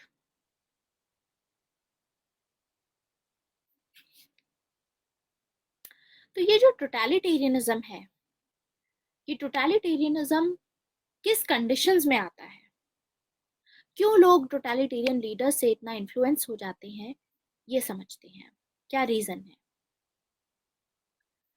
आइडियोलॉजी से रिलेशन मतलब, yes Ayush, PDFs are the same in this batch, जैसे कि आपके बैच में थी सेम वही पीडीएफ्स हैं, आप वहां से डाउनलोड कर सकते हैं। देखो, सिंपल सी बात है, आइडियोलॉजी का आप यूज कर रहे हो, ठीक है। आइडियोलॉजी देखो, एक तो पहले मैंने आपको बताया इसमें कि दो चीजों का यूज करते हैं ये लोग। किन दो चीजों का यूज करते हैं? एक तो टेरर का यूज करते हैं, वायलेंस का यूज करते हैं, दूसरा आइडियोलॉजी का। आइडियोलॉजी मतलब आपके दिमाग में ऐसे आइडियाज डाल देंगे, जैसे शिफा आप जर्मनी से बिलोंग करती हो, आप हो नाजी, ठीक है। हिटलर आपको बोलते हैं आप इतनी ज्यादा फ्रस्ट्रेटेड हो क्योंकि आप जितना भी काम करती हो अल्टीमेटली आपका सारा पैसा टैक्स में चला जाता है दूसरी कंट्री को, क्योंकि आपको पे करना है। आपकी कंट्री ने कोई क्राइम कमिट किया था, वर्ल्ड वॉर 1 हुआ जिसकी वजह से, तो आपके ऊपर सारा बर्डन है। तो अब ऐसे में हिटलर आते हैं और हिटलर आपको बोलते हैं कि आपकी जो रेस है वो सुपीरियर है, क्योंकि हम सुपीरियर हैं तो आपको प्राउड फील होना चाहिए उसमें। तो आप जो इतना फ्रस्ट्रेटेड, आपको कोई मोटिवेशन नहीं था, आपके लाइफ में कुछ अच्छा नहीं हो रहा था कुछ भी सोचने के लिए कि मैं किस बेसिस पे अपना एग्जिस्टेंस गुजारूं, तो ऐसे में जब एक ऐसा लीडर आएगा आपको बोलेगा कि आप सुपीरियर हो, और आपका लीडर आपको बोलेगा कि सर्वाइवल ऑफ द फिटेस्ट होता है, और कि मतलब क्योंकि हम सुपीरियर हैं, जैसे नेचर में होता है कि जो लोग इंफीरियर होते हैं, जो लोग फिट नहीं होते हैं वो अपने आप मर जाते हैं, तो सेम चीज कि हमको जो इतना टैक्स वैक्स ये सब चीजें पे करनी पड़ रही है। जूइश लोग तो इतने ज्यादा उसमें थे, मतलब रिच थे, तो जूइश लोगों को अगर मारा जाएगा तो उनकी प्रॉपर्टी कहाँ जाएगी, सारी पैसा कहाँ जाएगा उनका? इन लोगों के पास में आएगा, जिसके थ्रू वो अपना जो भी वॉर का बर्डन है या जो भी है वो उतार सकते हैं। तो ऐसी आइडियोलॉजी इनके दिमाग में डाली गई। तो ये लोग अपने जो भी लोग होते हैं, जो भी लीडर्स आते हैं, उनसे बहुत ही जल्दी इम्प्रेस हो जाते हैं। जैसे गांधी जब आए थे, गांधी भी एक कैरिज्मेटिक लीडर थे। उस टाइम पे लोग बहुत ही ज्यादा फ्रस्ट्रेटेड थे ब्रिटिशर्स से, कुछ नहीं हो रहा था। यस, नाजी के दिमाग में, आप भी तो नाजी हो ना, that's what I am telling. आप इंडिया में अगर आपको कंसिडर करते हैं 1947 से पहले, 1920 में कंसिडर करते हैं, तो उस टाइम पे गांधी आए थे। तो गांधी भी कैरिस्मेटिक थे। उस टाइम पे लोग बहुत हताश थे, लोगों को बहुत ही ज्यादा मनोबल डाउन था, लोगों का अपना कॉन्फिडेंस डाउन था। तो ऐसे में अगर कोई ऐसा लीडर आता है जो आपको बताता है कि क्या करने की जरूरत है, जिसके थ्रू हम कुछ ना कुछ एक्टिवली कर सकते हैं, मतलब ब्रिटिश को हम हरा सकते हैं या ब्रिटिश के ऊपर प्रेशर क्रिएट कर सकते हैं जिससे हमारे बेनिफिट में काम हो, तो आप क्यों नहीं सुनोगे उस लीडर की? तो सेम तरीके से यहाँ पे हुआ है। तो हिटलर ने भी अपना आइडिया लगा करके लोगों के दिमाग में ये आइडिया डाला, और लोगों ने इस आइडिया को एक्सेप्ट किया, लोगों ने हिटलर को सपोर्ट किया, और इसी के चलते किसी ने भी आवाज नहीं उठाई उस टाइम पे जब इतने लाखों लोगों को मारा जा रहा था। तो क्वेश्चन तो कर सकते थे ना। ये बात मैं बोल रही हूँ, ये समझ में आया?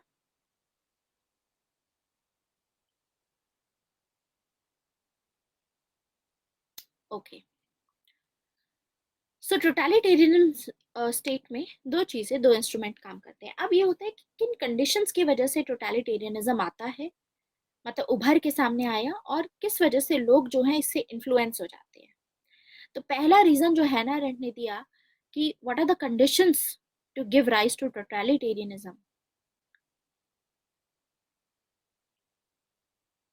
Conditions on the rise of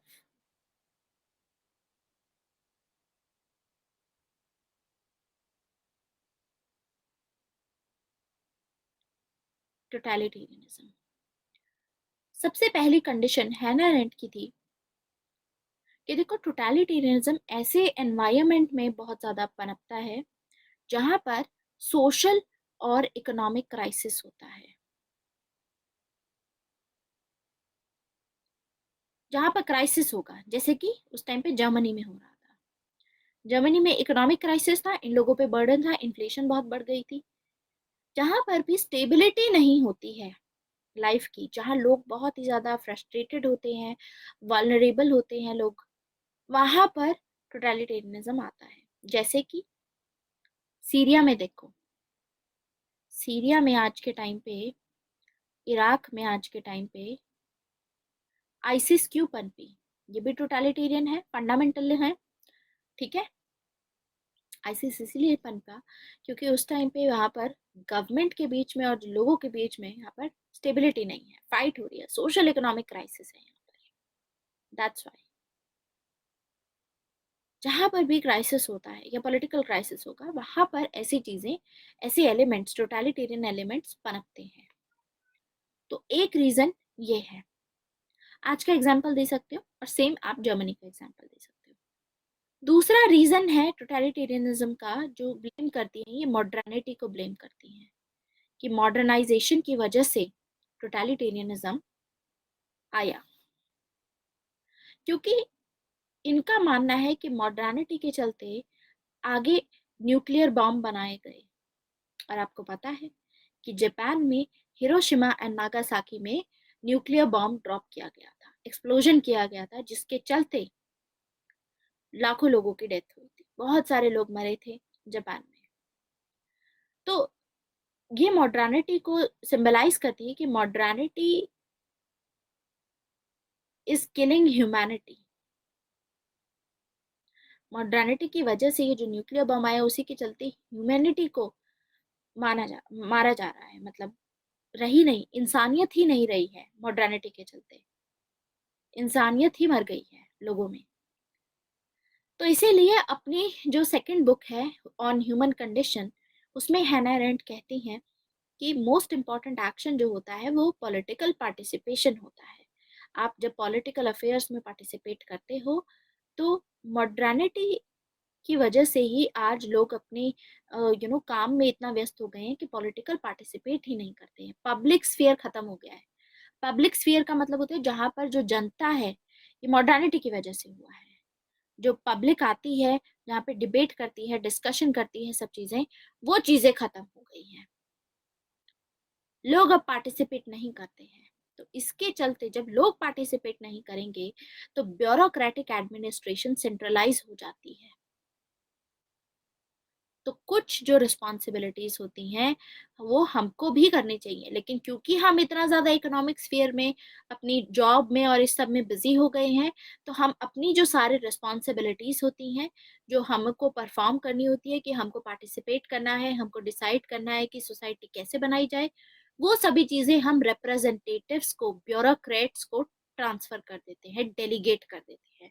delegation of power आपने सुना है। डेलीगेशन ऑफ पावर का मतलब होता है, तो आज के टाइम पे जो हम एमपीज और एमएलए चुनते हैं, वो डेलीगेशन ऑफ पावर है। ऐसे ही उसको आगे फर्दर जो एमपीज एंड एमएलए जो भी थोड़ा बहुत लॉ बनाते हैं, उसको एग्जीक्यूट करने का काम ब्यूरोक्रेट्स करते हैं, तो वो भी डेलीगेशन ऑफ पावर हुई, जो कि हमको खुद रिस्पॉन्सिबिलिटी लेने की जरूरत है, लेकिन वो डेलीगेट कर देते हैं पावर। और हम ये एज्यूम करते हैं कि जो एमपी हैं, जो एमएलए हैं, जो ये लीडर्स हैं, ये हमारे इंटरेस्ट में काम कर रहे हैं। जैसे कि हिटलर के साथ, हिटलर उस टाइम पे थे, तो हिटलर, इन लोगों को लगा, जो इस लोगों को, कि ठीक है अगर ये लीडर है तो ये हमारे हित में ही काम करेंगे, डेलीगेशन हो गया या जो भी हुआ। तो दिस इज द थिंग। तो मॉडर्निटी की वजह से इकोनॉमिक्स पे ज्यादा ध्यान जाता है। बाकी सब जो दूसरे आपके जो लाइफ के स्फीयर्स होते हैं, जो दूसरे आपके लाइफ के जैसे आपका पॉलिटिक्स हो गया या आपका पर्सनल लाइफ, उसमें ध्यान नहीं देते हैं ये। तो हमने इकोनॉमिक स्फीयर के चलते पॉलिटिकल स्फीयर को नेग्लेक्ट कर दिया है। और तब हम अलाउ करते हैं, जब ऐसा करते हैं हम, तो हम स्टेट को टोटलिटेरियन खुद बनाते हैं। देखो, हाँ, मॉडर्निटी से मेरा मतलब कैपिटलिज्म से ही है। इंडस्ट्रियलाइजेशन आया, ये सब चीजें आई, तो लोग अपनी जॉब्स पे ध्यान देने लगे, लोगों को अपने से मतलब होने लगा। लोगों को ये लगा कि बाकी सब तो चलता ही रहेगा, तो काम में, पैसा कमाने में ज्यादा बिजी हो गए। क्लियर? तीसरा ये ब्लेम करती हैं टोटलिटेरियनिज्म के लिए कि जब जो डीपॉलिटिसाइज्ड मासेस होते हैं, डीपॉलिटिसाइज्ड का मतलब क्या होता है? जो लोग एजुकेटेड नहीं होते हैं। डी पॉलिटिसाइज्ड मासेस, इनकी वजह से टोटलिटेरियन रजीम सामने आती है। जो लोग एजुकेटेड नहीं है, ये लोगों को जब राइट टू वोट मिलता है, तो उसके चलते भी टोटलिटेरियनिज्म आता है। व्हेन जो डीपॉलिटिसाइज्ड मासेस होते हैं, इनको राइट टू वोट मिलेगा, तो ये डेमोगोजिक लीडर्स को राइज करते हैं। डेमोगोजिक लीडर्स हमने पढ़ा था, जैसे इंदिरा गांधी, गरीबी हटाओ कैंपेन चला था, ये सब हुआ था। तो ऐसे जो गरीब लोग होते हैं, जो पढ़े लिखे नहीं होते हैं, जिनको नहीं पता होता है क्या चल रहा है, ऐसे ही लोगों की वजह से डेमोगोजिक लीडर्स आते हैं, जैसे हिटलर जैसे लीडर हो गए, इंदिरा गांधी जैसे लीडर्स। तो टोटलिटेरियनिज्म एक्चुअली मोबोक्रेसी बन जाती है, क्योंकि जब मेजोरिटी जो लोग होते हैं, जिनको इतनी ज्यादा नॉलेज नहीं होती, ठीक है, मेजोरिटी लोग ऐसे लीडर्स को चुनेंगे जो उनको फूल कर सकते हैं आसानी से, इनका पागल बना करके सत्ता अपने हाथ में ले लेंगे। तो ऐसे टाइम पे डेमोगोजिक लीडर्स हमको देखने को मिलते हैं। डेमोगोजिक लीडर्स जो होंगे, इन्हीं की वजह से आगे जाके के टोटलिटेरियनिज्म आएगा। तो सोल्यूशन इसका क्या है? इन रीजंस की वजह से, इन तीनों रीजन की वजह से टोटलिटेरियनिज्म आता है। तो हैना अरेंट का कहना है कि जब लोग रिस्पॉन्सिबल मैनर में एक्ट करेंगे, जब लोग पॉलिटिक्स में पार्टिसिपेट करेंगे, तो वो टोटलिटेरियनिज्म को प्रिवेंट कर सकते हैं,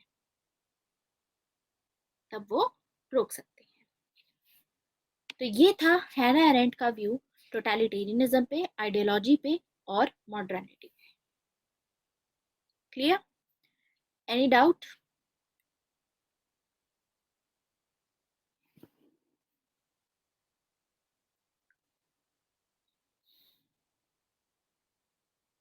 नेक्स्ट इज हैना अरेंट ऑन पॉलिटिक्स। अब हैना अरेंट पॉलिटिक्स के बारे में क्या बोलती हैं, let us see that.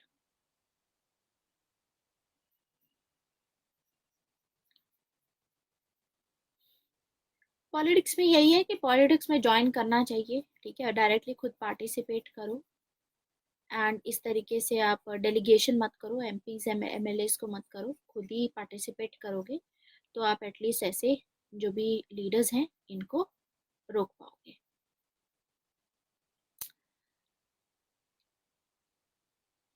So totalitarianism हो चुका है, ये टॉपिक हो चुका है। अब now we will focus on politics. तो पॉलिटिक्स पे इनका कहना है, अपनी बुक ह्यूमन कंडीशन में ये एक्शन की थ्योरी देती हैं, थ्योरी ऑफ एक्शन की बात करती हैं। तो यानी ये पॉलिटिकल एक्शन लेने की बात करती हैं कि लोगों को एक्शन लेना है और लोगों को पॉलिटिकल एक्शन, पॉलिटिकल एक्टिविटी में पार्टिसिपेट करना चाहिए। तो ये अपनी वही अप्रोच अपनाती है, फेनोमेनोलॉजिकल अप्रोच, एक्सपीरियंस के बेसिस पे ये बताती है। तो इनका कहना है कि वर्स्ट फॉर्म ऑफ जो गवर्नमेंट होती है वो होती है मोबोक्रेसी। इनका कहना है worst form of government is mobocracy. Mobocracy जब ऐसे अनपढ़ लोग जो होते हैं वो डेमोक्रेटिक लीडर्स को राइज देते हैं, जो इजीली फूल हो जाते हैं, मतलब पागल बनाया जा सकता है जिनका, पढ़े लिखे लोगों का इतना नहीं बनाया जा सकता। दूसरी चीज कि बेस्ट फॉर्म कौन सी है इनके अकॉर्डिंग, पॉलिटी है, क्योंकि पॉलिटी में जो मिडिल क्लास होती है, ठीक है, वो होती है, दूसरा सभी लोग इसमें पार्टिसिपेट करते हैं। तो ये चीजें बोलती हैं। तो अपनी थ्योरी ऑफ एक्शन देती हैं पॉलिटिक्स में। थ्योरी ऑफ एक्शन में हैना अरेंट बोलती हैं कि देखो दो टाइप की चीजें होती हैं, जैसे उन्होंने बोला था, हमारे कार्ल मार्क्स ने क्या बोला था, एक होता है एक्शन और दूसरा होता है thinking. According to Karl Marx हमने पहले एक्शन किया था, तो उसी के पर्सपेक्टिव से हैना अरेंट भी इस चीज पे बात करती है। तो हैना अरेंट बोलती हैं दो चीजें होती हैं एक्शन में, दो चीजें आती हैं। एक तो देखो एक्शन होता है और एक दूसरा होता है थिंकिंग, ठीक है। सो फर्स्ट में अगर आप देखोगे एक्शन में, तो एक्शन का मतलब होता है वीटा एक्टिवा, इसको वो अपनी भाषा में बोलते हैं Vita Activa, Vita Activa. And फिर हमारा दूसरा होता है थिंकिंग, यानी कंटेम्पलेट करना, इसको वो बोलती हैं वीटा कंप्लेटिवा, कंटेम्पलेटिवा।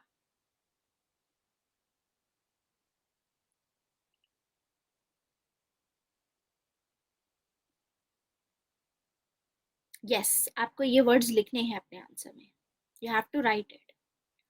सो ये दोनों चीजें हैं, इसके बारे में हैना अरेंट ये बोलती हैं, देखो एक्शन इंपॉर्टेंट है थिंकिंग से, जैसे कार्ल मार्क्स बोलते हैं कि एक्शन ज्यादा इंपॉर्टेंट है।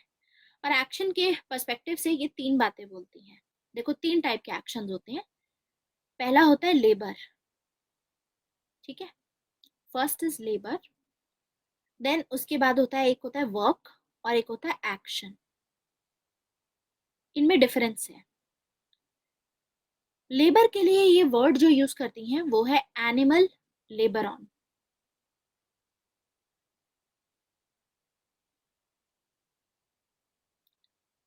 Animal labour on. And work के लिए यूज करती हैं ये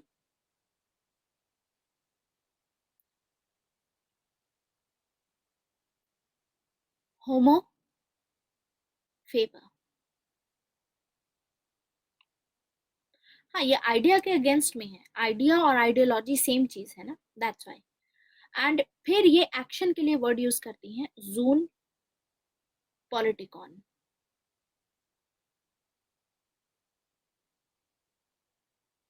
जून पॉलिटिकॉन। और इनफैक्ट सी की जगह पे यू कैन इवन यूज के, पॉलिटिकॉन।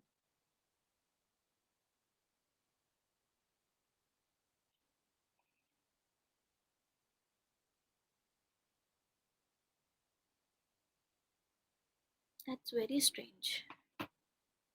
आज मेरा डेटा इतना ज्यादा क्यों लग रहा है?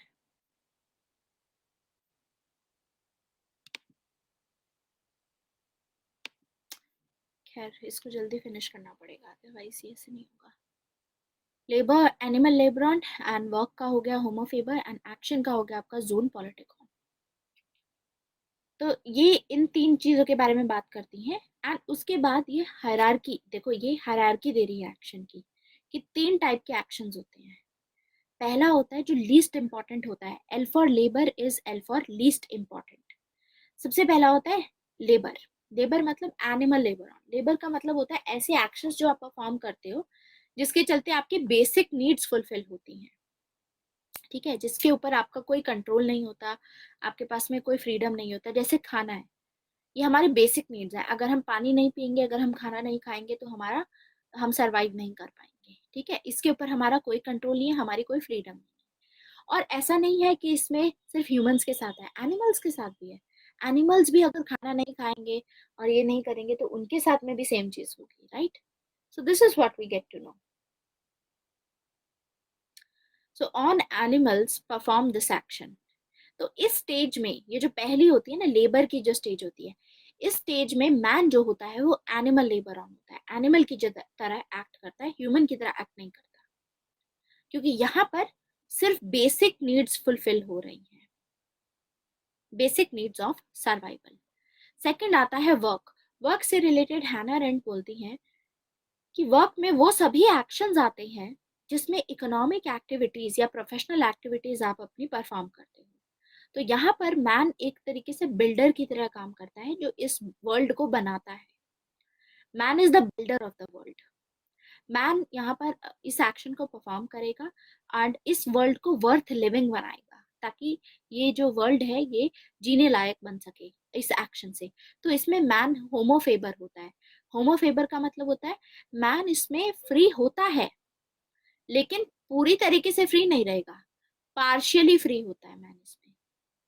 अपनी मर्जी से कर सकता है लेकिन पूरा फ्रीडम नहीं होता, इसमें भी पार्शियल फ्रीडम रहता है मैन के पास में।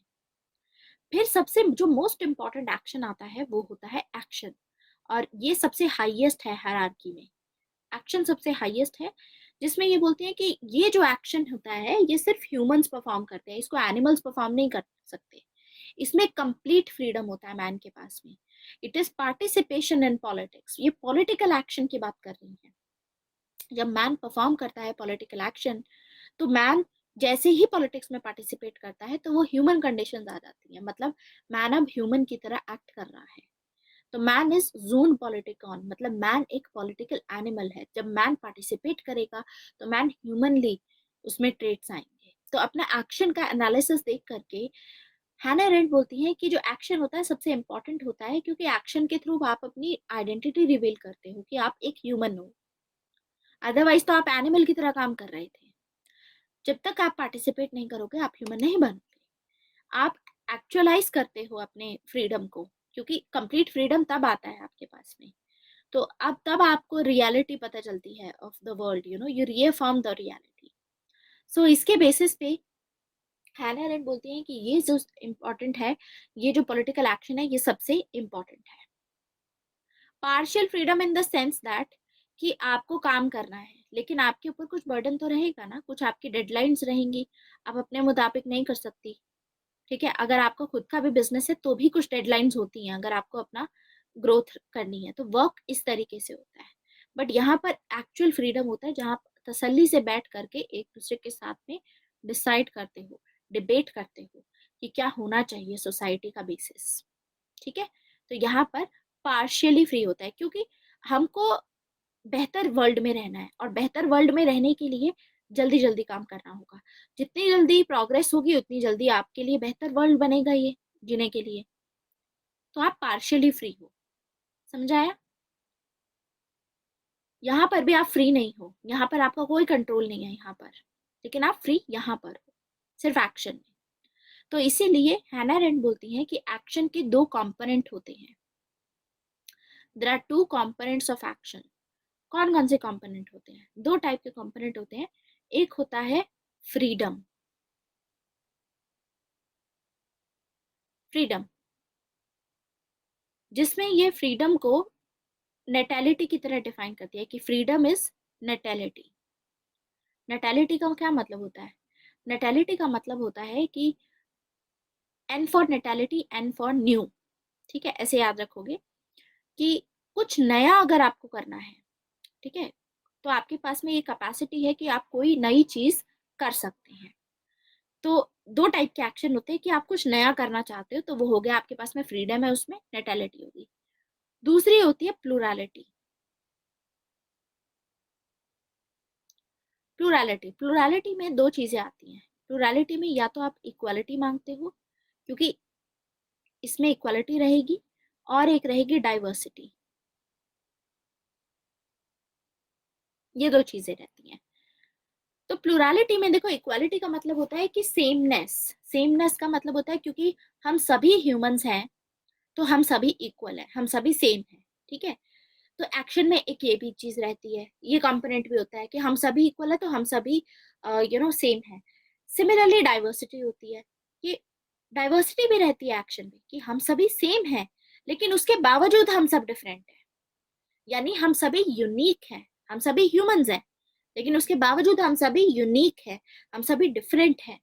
हर किसी की जो कैपेसिटी होती है कोई नया टास्क करने की, वो बहुत अलग होती है। हर किसी में कैपेसिटी है, लेकिन आप किसी को रिप्लेस नहीं कर सकते। एवरी वन इज इरिप्लेसेबल, ये मतलब है इसका। तो मैं क्या बताने की कोशिश कर रही हूँ कि ये पॉलिटिकल एक्शन से ये बताने की कोशिश कर रही हैं कि जो जूइश थे उन लोगों को भी मतलब पॉलिटिकली पार्टिसिपेट करना चाहिए था, इक्वालिटी होनी चाहिए थी, डाइवर्सिटी मेंटेन करने की जरूरत होती है। ठीक है, आपको फ्रीडम, आप खुद सोचो, जो जूइश लोग हैं इन लोगों को एग्जीक्यूट किया गया, और इसके बेसिस पे जो नाजी लोग थे वो अपने आप को सुपीरियर मान रहे थे।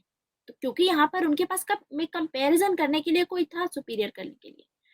व्हाट इफ अगर सभी जूइश लोग इस पूरे प्लेनेट से बाकी सभी लोग हटा दिए जाएं और सिर्फ पूरे प्लेनेट पे नाजी हो, तो क्या नाजी अपने आप को सुपीरियर बोलेंगे? किससे सुपीरियर बोलोगे आप?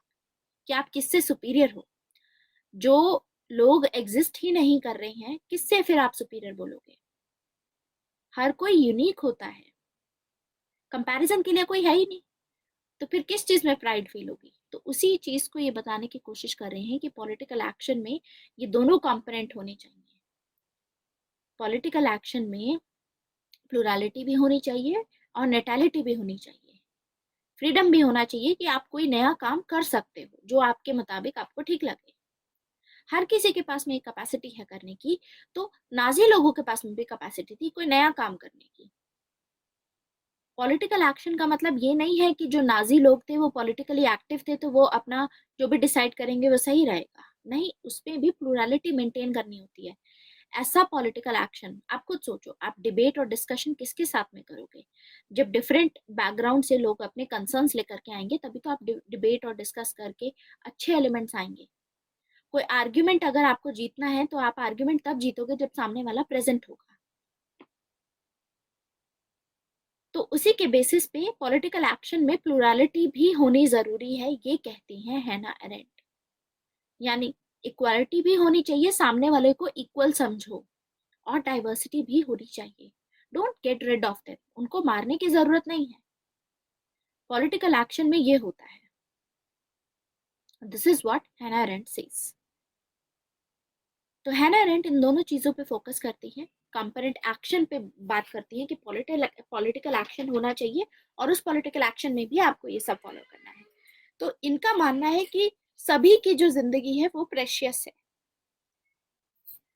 सो कोई भी person, any person can be the source of natality. कोई भी पर्सन कुछ भी मतलब नया अपने हिसाब से कर सकता है, उसके पास में फ्रीडम होना चाहिए। And at the same time plurality भी होनी चाहिए, वो भी इंपॉर्टेंट है। क्योंकि हम अपना फ्रीडम तभी एक्सरसाइज करते हैं जब सामने वाला प्रेजेंट हो। अगर हम पूरे वर्ल्ड में अकेले हैं तो क्या हमारे पास फ्रीडम होगा कि कहीं पे भी जाओ कुछ भी करो, कोई रोकेगा ही नहीं हमें। लेकिन हम अकेले करेंगे क्या फिर? तो ये तो फ्रीडम नहीं हुआ, ये तो एक तरीके का आप डिप्रेशन में चले जाओगे, तो आप ही को पनिशमेंट मिल गई। जैसे कि एक आर्टिस्ट है, एक आर्टिस्ट जब पेंटिंग बनाता है तो खुद तो एंजॉय नहीं करेगा, ऑडियंस उसको चाहिए होती है। तो ऐसे ही एज अ ह्यूमन हमको भी एक्सप्रेस करने के लिए दूसरों की जरूरत होती है। इसीलिए प्लुरलिटी भी एक ह्यूमन कंडीशन है। प्लुरलिटी मतलब बहुत सारे लोग, अगर सारे लोग रहते हैं तो वो हम ह्यूमन बने रहते हैं, तभी हम ह्यूमन कहलाएंगे। क्योंकि इस धरती पे लोग जीते हैं, मैन जीते हैं, मैन नहीं जीता है। क्या बोला जाता है? Man lives on this earth, man does not live on this earth. Man word use नहीं करते हैं, मैन वर्ड यूज करते हैं।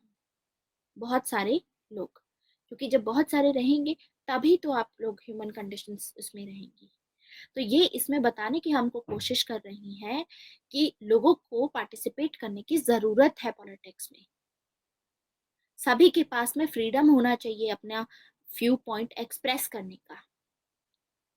सभी की, हर एक इंसान की जो वर्थ होती है उसको रिकॉग्नाइज करने की जरूरत है। चाहे आप जूइश हो, चाहे नाजी हो, चाहे आप इंडियन हो, चाहे आप जहां से भी, चाइनीज हो या फिर जापानीज हो, मतलब सभी की अपनी एक वर्थ है। तो इससे ये पता चलता है कि जो हैना अरेंट है वो सपोर्ट करती है पार्टिसिपेटिव डेमोक्रेसी को, जिसमें सभी पार्टिसिपेट करे, जिसमें सभी आपस में फ्रीली एक्सप्रेस करे, डिबेट करे, डेलिबरेटिव डेमोक्रेसी। तो ये बोलती हैं कि जो रिप्रेजेंटेटिव डेमोक्रेसी होती है ये फॉल्स डेमोक्रेसी होती है। क्योंकि रिप्रेजेंटेटिव डेमोक्रेसी से जो मेजोरिटी के लोग होते हैं, जो एजुकेटेड नहीं होते हैं, वो ऐसे लीडर को चुनते हैं जो कि डेमोगोजिक लीडर बन सकता है, उनको पागल बना करके, उनको आइडिया दे करके, आइडियोलॉजी दिखा करके उनको पागल बना दिया जाएगा और ऐसे एक्शंस लिए जाएंगे। तो वो टोटलिटेरियनिज्म में कन्वर्ट हो सकता है। जैसे कि इंदिरा गांधी के टाइम पे हमने देखा 1975 में इमरजेंसी लागू की गई थी इसी के चलते। तो हैना अरेंट सपोर्ट करती है पार्टिसिपेटिव डेमोक्रेसी को। और इसीलिए हैना अरेंट बोलती है कि एक्शन जो होता है, पॉलिटिकल एक्शन, उसमें स्पीच का होना जरूरी है। आपको फ्रीडम ऑफ स्पीच नहीं मिलेगा, आपका विचार जो भी है आपको नहीं बोलने दिया जाएगा, तो ऐसे पॉलिटिकल एक्शन का कोई काम नहीं है। ऐसे ही आपके विचार अगर आपको दिए गए हैं तो आपको उसके लिए पॉलिटिकली अगर पार्टिसिपेट करोगे तभी तो आपको आपको फ्रीडम दिया गया है। लेकिन आपको पॉलिटिकल एक्शन भी दिया जाना चाहिए, मतलब आप पार्टिसिपेट करने के लिए आपको जगह भी देनी चाहिए जिससे आप उन विचारों को प्रकट कर सको। तो रिलेशनशिप ऐसा बोला जाता है, हैना अरेंट बोलती है कि action is speech and speech is action. Action is speech and speech is action. इनका कहने का मतलब है कि जो हम बोलते हैं और जो हम करते हैं उसमें कोई डिफरेंस नहीं होना चाहिए। आज के टाइम पे आप देखोगे कि लोग बोलते कुछ है और करते कुछ और है।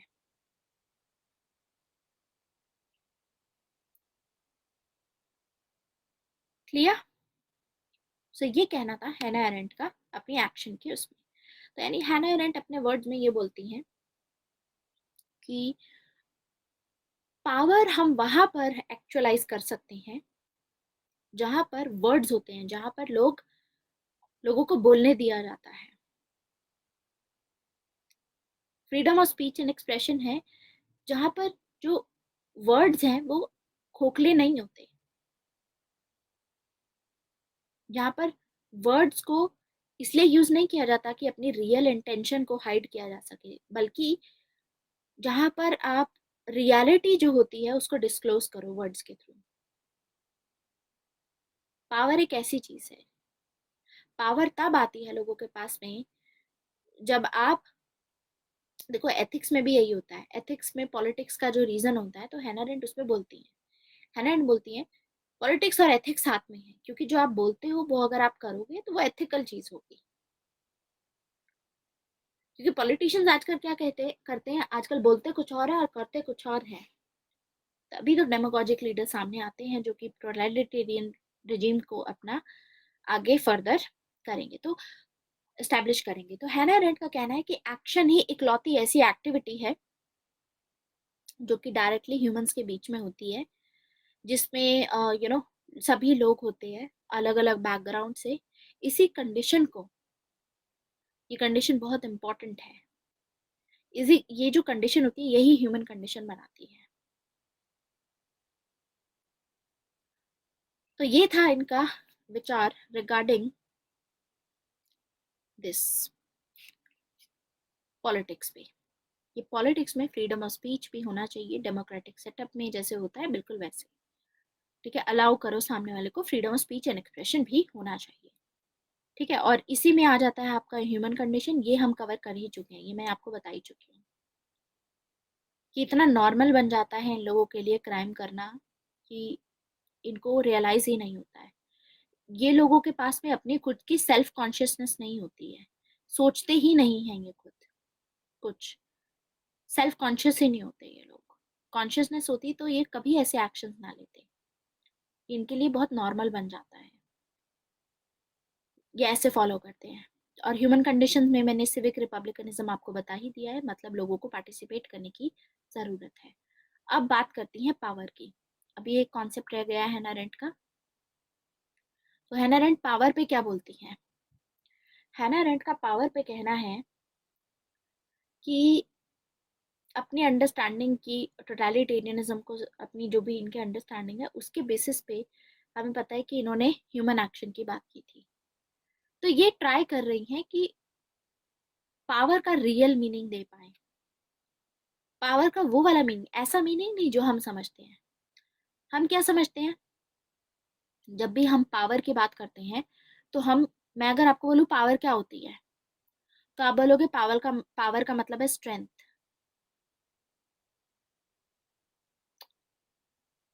आप बोलोगे पावर का मतलब है अथॉरिटी, मतलब फोर्स।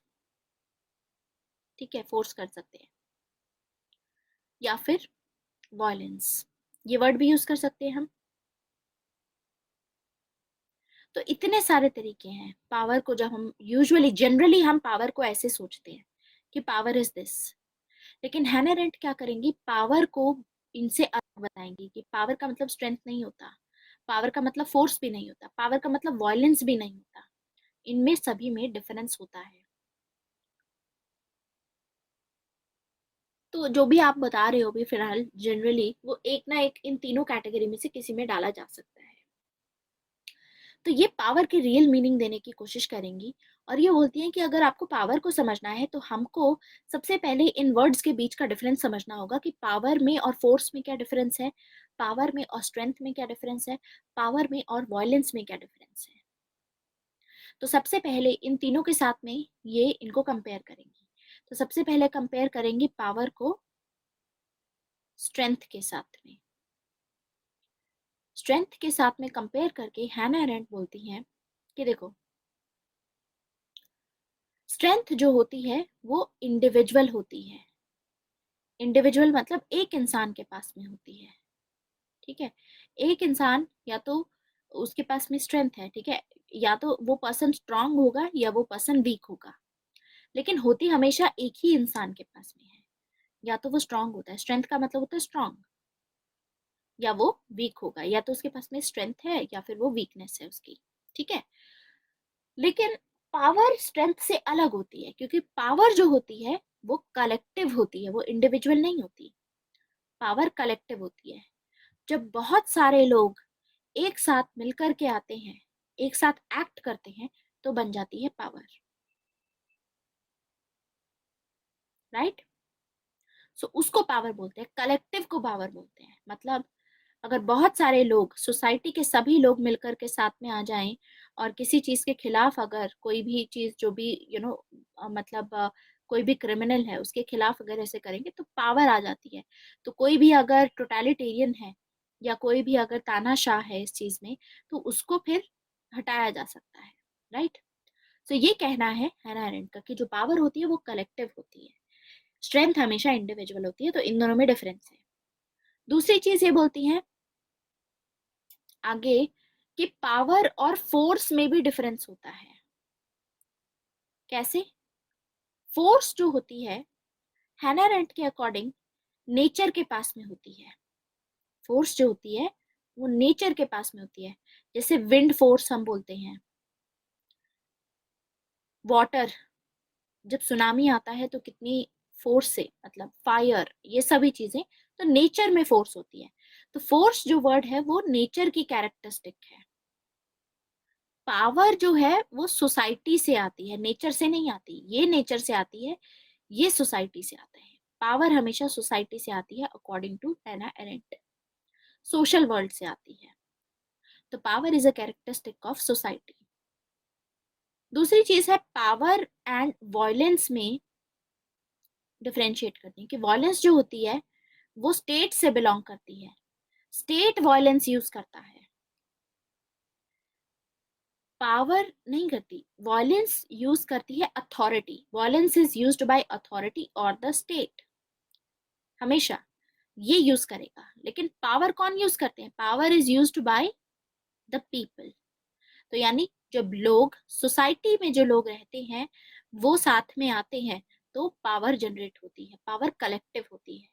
ये सभी ओपिनियन है हैना अरेंट का। तो इन डिफरेंसेस के बेसिस पे ये बोलती है हैना अरेंट कि सबसे पहले तो पावर जो होती है वो ह्यूमन वर्ल्ड से बिलोंग करती है, नेचर से बिलोंग नहीं करती। पावर कलेक्टिव होती है, पावर लोगों से बिलोंग करती है। तो जब लोगों से बिलोंग करती है तो इसका मतलब पावर के लिए लेजिटिमेशन की जरूरत नहीं है, पावर हमेशा लेजिटिमेट रहेगी।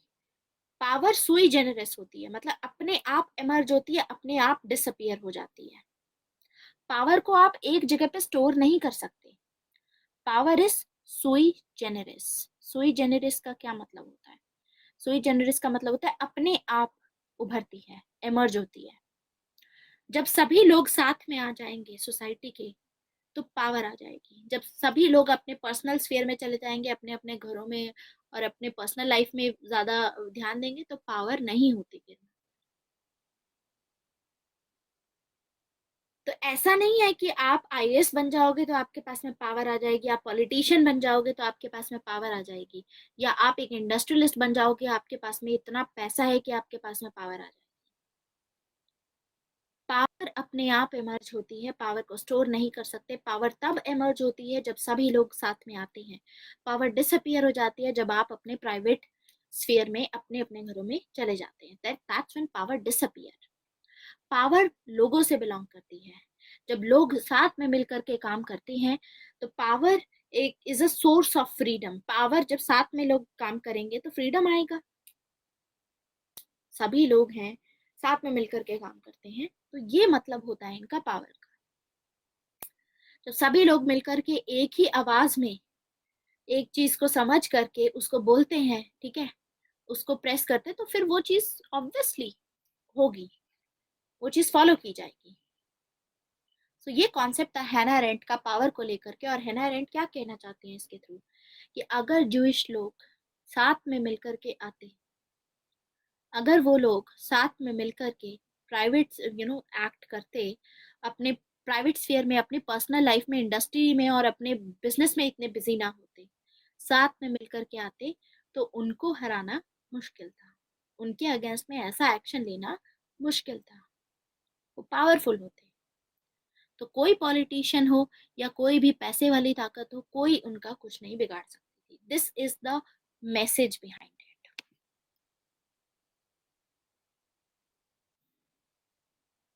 Relevant to what is happening in Hong Kong also. Clear? जो आज हांगकांग में हो रहा है, आपको पता है, मैंने आपको बताया था शायद पहले, प्रेशर कुकर सिंड्रोम बोलते हैं हम इसको। चाइना में प्रेशर कुकर सिंड्रोम है।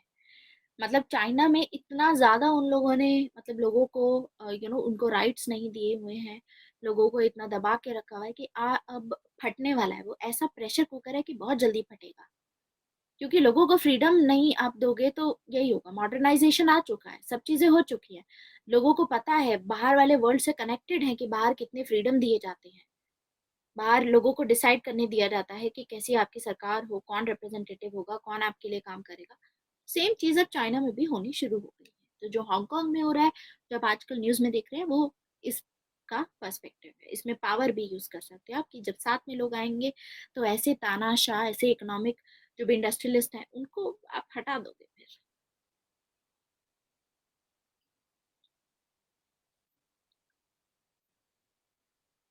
So with this, we are done with Hannah Arendt.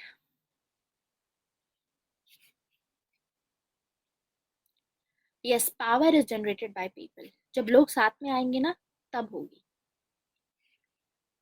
Any doubt? हैना एरेंट का जो व्यू है, शिफा, पॉलिटिक्स का, ये सिविक रिपब्लिकनिज्म पे बात करती है कि हमको पार्टिसिपेट करने की जरूरत है। सिविल सोसाइटी एक्टिविज्म, मतलब लोगों को एक्टिव होकर के पार्टिसिपेट करने की जरूरत है। ठीक है। तो इनका भी एक्शन से रिलेटेड, जो अपने पॉलिटिक्स में बोलती हैं, उसमें एक्शन की थ्योरी देती हैं, और ये बोलती हैं कि हमको ऐसे एक्शंस लेने की जरूरत है। Freedom of people collection is in generate is power. हाँ, क्योंकि लोग जब साथ में आएंगे तो वो एक्चुअली में अपना फ्रीडम एक्सरसाइज कर पाएंगे। तो वहीं से उनके पास में पावर भी आएगी। ठीक है। बाकी मैंने आपकी पीडीएफ सभी अपलोड कर दी हैं। आप लोग वहां से डाउनलोड करके इसको पढ़ना स्टार्ट कीजिए। ग्रामची को भी पढ़ लीजिए, कवर कर लीजिए पूरा, एंड इनको भी कर लीजिए। हैना अरेंट इज डिफरेंट। इनकी जो स्कूल है वो भी डिफरेंट है। पॉलिटिकल एक्शन की हालांकि बात कर रही है, डेलिबरेटिव डेमोक्रेसी की बात कर रही है। तो आप इनको सिमिलैरिटी आप कर सकते हो एरिस्टोटल के साथ में। एरिस्टोटल ने भी डेलिबरेटिव डेमोक्रेसी की बात की थी, अगर आप याद करो। नहीं, जॉन स्टुअर्ट मिल के साथ में आप एक्सप्रेशन से रिलेटेड कर सकते हो, लेकिन John Stuart Mill representative democracy की बात करते हैं। जो लोग पार्टिसिपेटिव डेमोक्रेसी की बात करते हैं, जिसमें पार्टिसिपेट करने की जरूरत है, वो बेहतर है। तो पार्टिसिपेटिव में जो हमें आइडिया एक देखने को मिलता है, वो हमें एरिस्टोटल के कामों में देखने को मिलता है, कि जिसमें लोग आकर के, जो स्टेट जो मास्टर होंगे, वो आकर के पार्टिसिपेट करेंगे, डेलिबरेट करेंगे, आपस में डिबेट और डिस्कशन करेंगे। So with this we are done with western political thought. अब अगले 15 दिनों तक आपको क्या करना है, एटलीस्ट अगले 11 दिनों तक, बिकॉज टुडे इज 19th, तो आपके पास 11-12 दिन है। अगले 11-12 दिनों में आप अभी सारे अपना दोबारा से वॉच करेंगे। ठीक है, watch all the lessons, read all the PDF, समझेंगे। जो चीज समझ में नहीं आती है, बहुत सारे बच्चे ऐसे हैं जो ग्रुप में पूछ लेते हैं बार बार कि मैम इसका मतलब, या ये कॉन्सेप्ट दोबारा बता दो। Do that. Yes, power is legitimate, it is right. Power legitimate होगी, जैसे अथॉरिटी को भी हम बोलते हैं, क्योंकि वहां से लेजिटिमेसी लोगों से आती है। तो पावर ही लेजिटिमेट होगी खुद, क्योंकि सारे लोग साथ में रहेंगे उसका। It is your first class. ठीक है, तो अगले 12 दिन आपके पास हैं। ठीक है। और ये हमारी कौन से नंबर की क्लास है? I think, if I am not wrong, let me see, कौन से नंबर की क्लास है आज हमारी?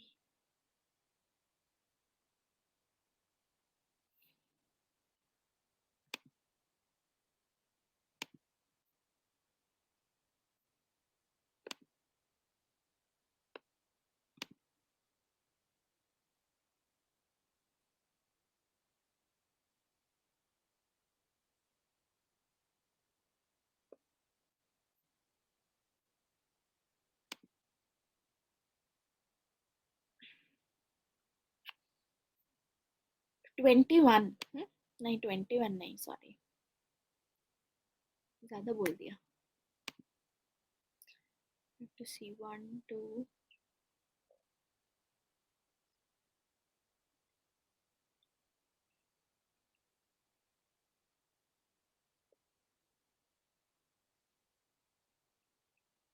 22।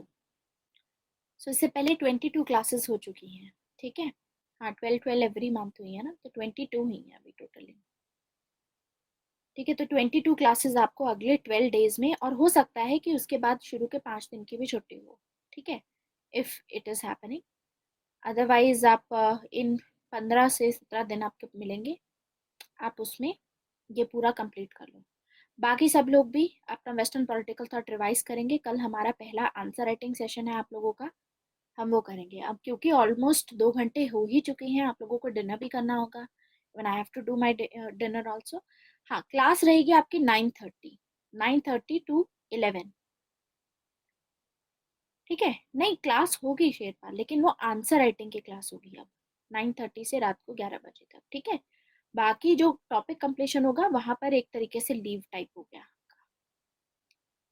हाँ, टाइमिंग्स 9:30 टू 11 है आज, वो थोड़ा चेंज तो नहीं होगा। आज बस ये था कि उस टाइम पे, क्योंकि मैंने रीस्केड्यूल कराई थी, मेरी तबीयत खराब थी, तो मंडे को मैंने कराई थी, तो दोनों क्लास जब रीस्केड्यूल कराई थी तो एक टाइम पे मैंने ध्यान नहीं दिया, उस टाइम पे रखी गई। फिर मैंने सोचा था पहले उनकी ले लेती हूँ फिर आपकी ले लेती हूँ, लेकिन आपके तक आपको पता ही है कि नेट कनेक्टिविटी इशू हो रहा था, तो फिर मैंने फिर चेंज करवाया वो, ठीक है। लेकिन हमारा टाइम रहेगा 9:30 टू 11 का। हाँ ठीक है, आई डू दैट, कोई इशू नहीं है। आप लोग लेकिन प्लीज अभी रिविजन करना स्टार्ट कर दो। आप प्लेटो का टॉपिक देखा, ठीक है, प्लेटो, एरिस्टोटल और मैकियावेली अगले 1-2 दिनों में अगर आप कंप्लीट कर लेते हो तो आप भी अटेंड कर सकते हो आंसर राइटिंग सेशन। एटलीस्ट आपको बहुत नॉलेज होगी कि आंसर लिखना कैसे है बेस्ट। ठीक है, तो बी देयर लाइव, अगर आपने टॉपिक भी नहीं कंप्लीट किया है तो भी अटेंड करो, क्योंकि बाद में फिर ऐसा होता है कि आंसर राइटिंग छूट जाती है। अगर एक्टिव रहोगे तो अभी से आंसर्स आपके अच्छे बनने शुरू होंगे, और अल्टीमेटली फिर स्कोर अच्छा आएगा। बहुत सारे बच्चों ने इम्प्रूव किया है, तो every one in this class जो भी लाइव रहते हैं लोगों को भी बता रही हूँ, जो लोग रिकॉर्डिंग्स में हैं, क्योंकि रात का टाइम रखा गया है, इसीलिए वर्किंग प्रोफेशनल को भी you have to be live, ठीक है। So this is it for today, thank you very much, good night.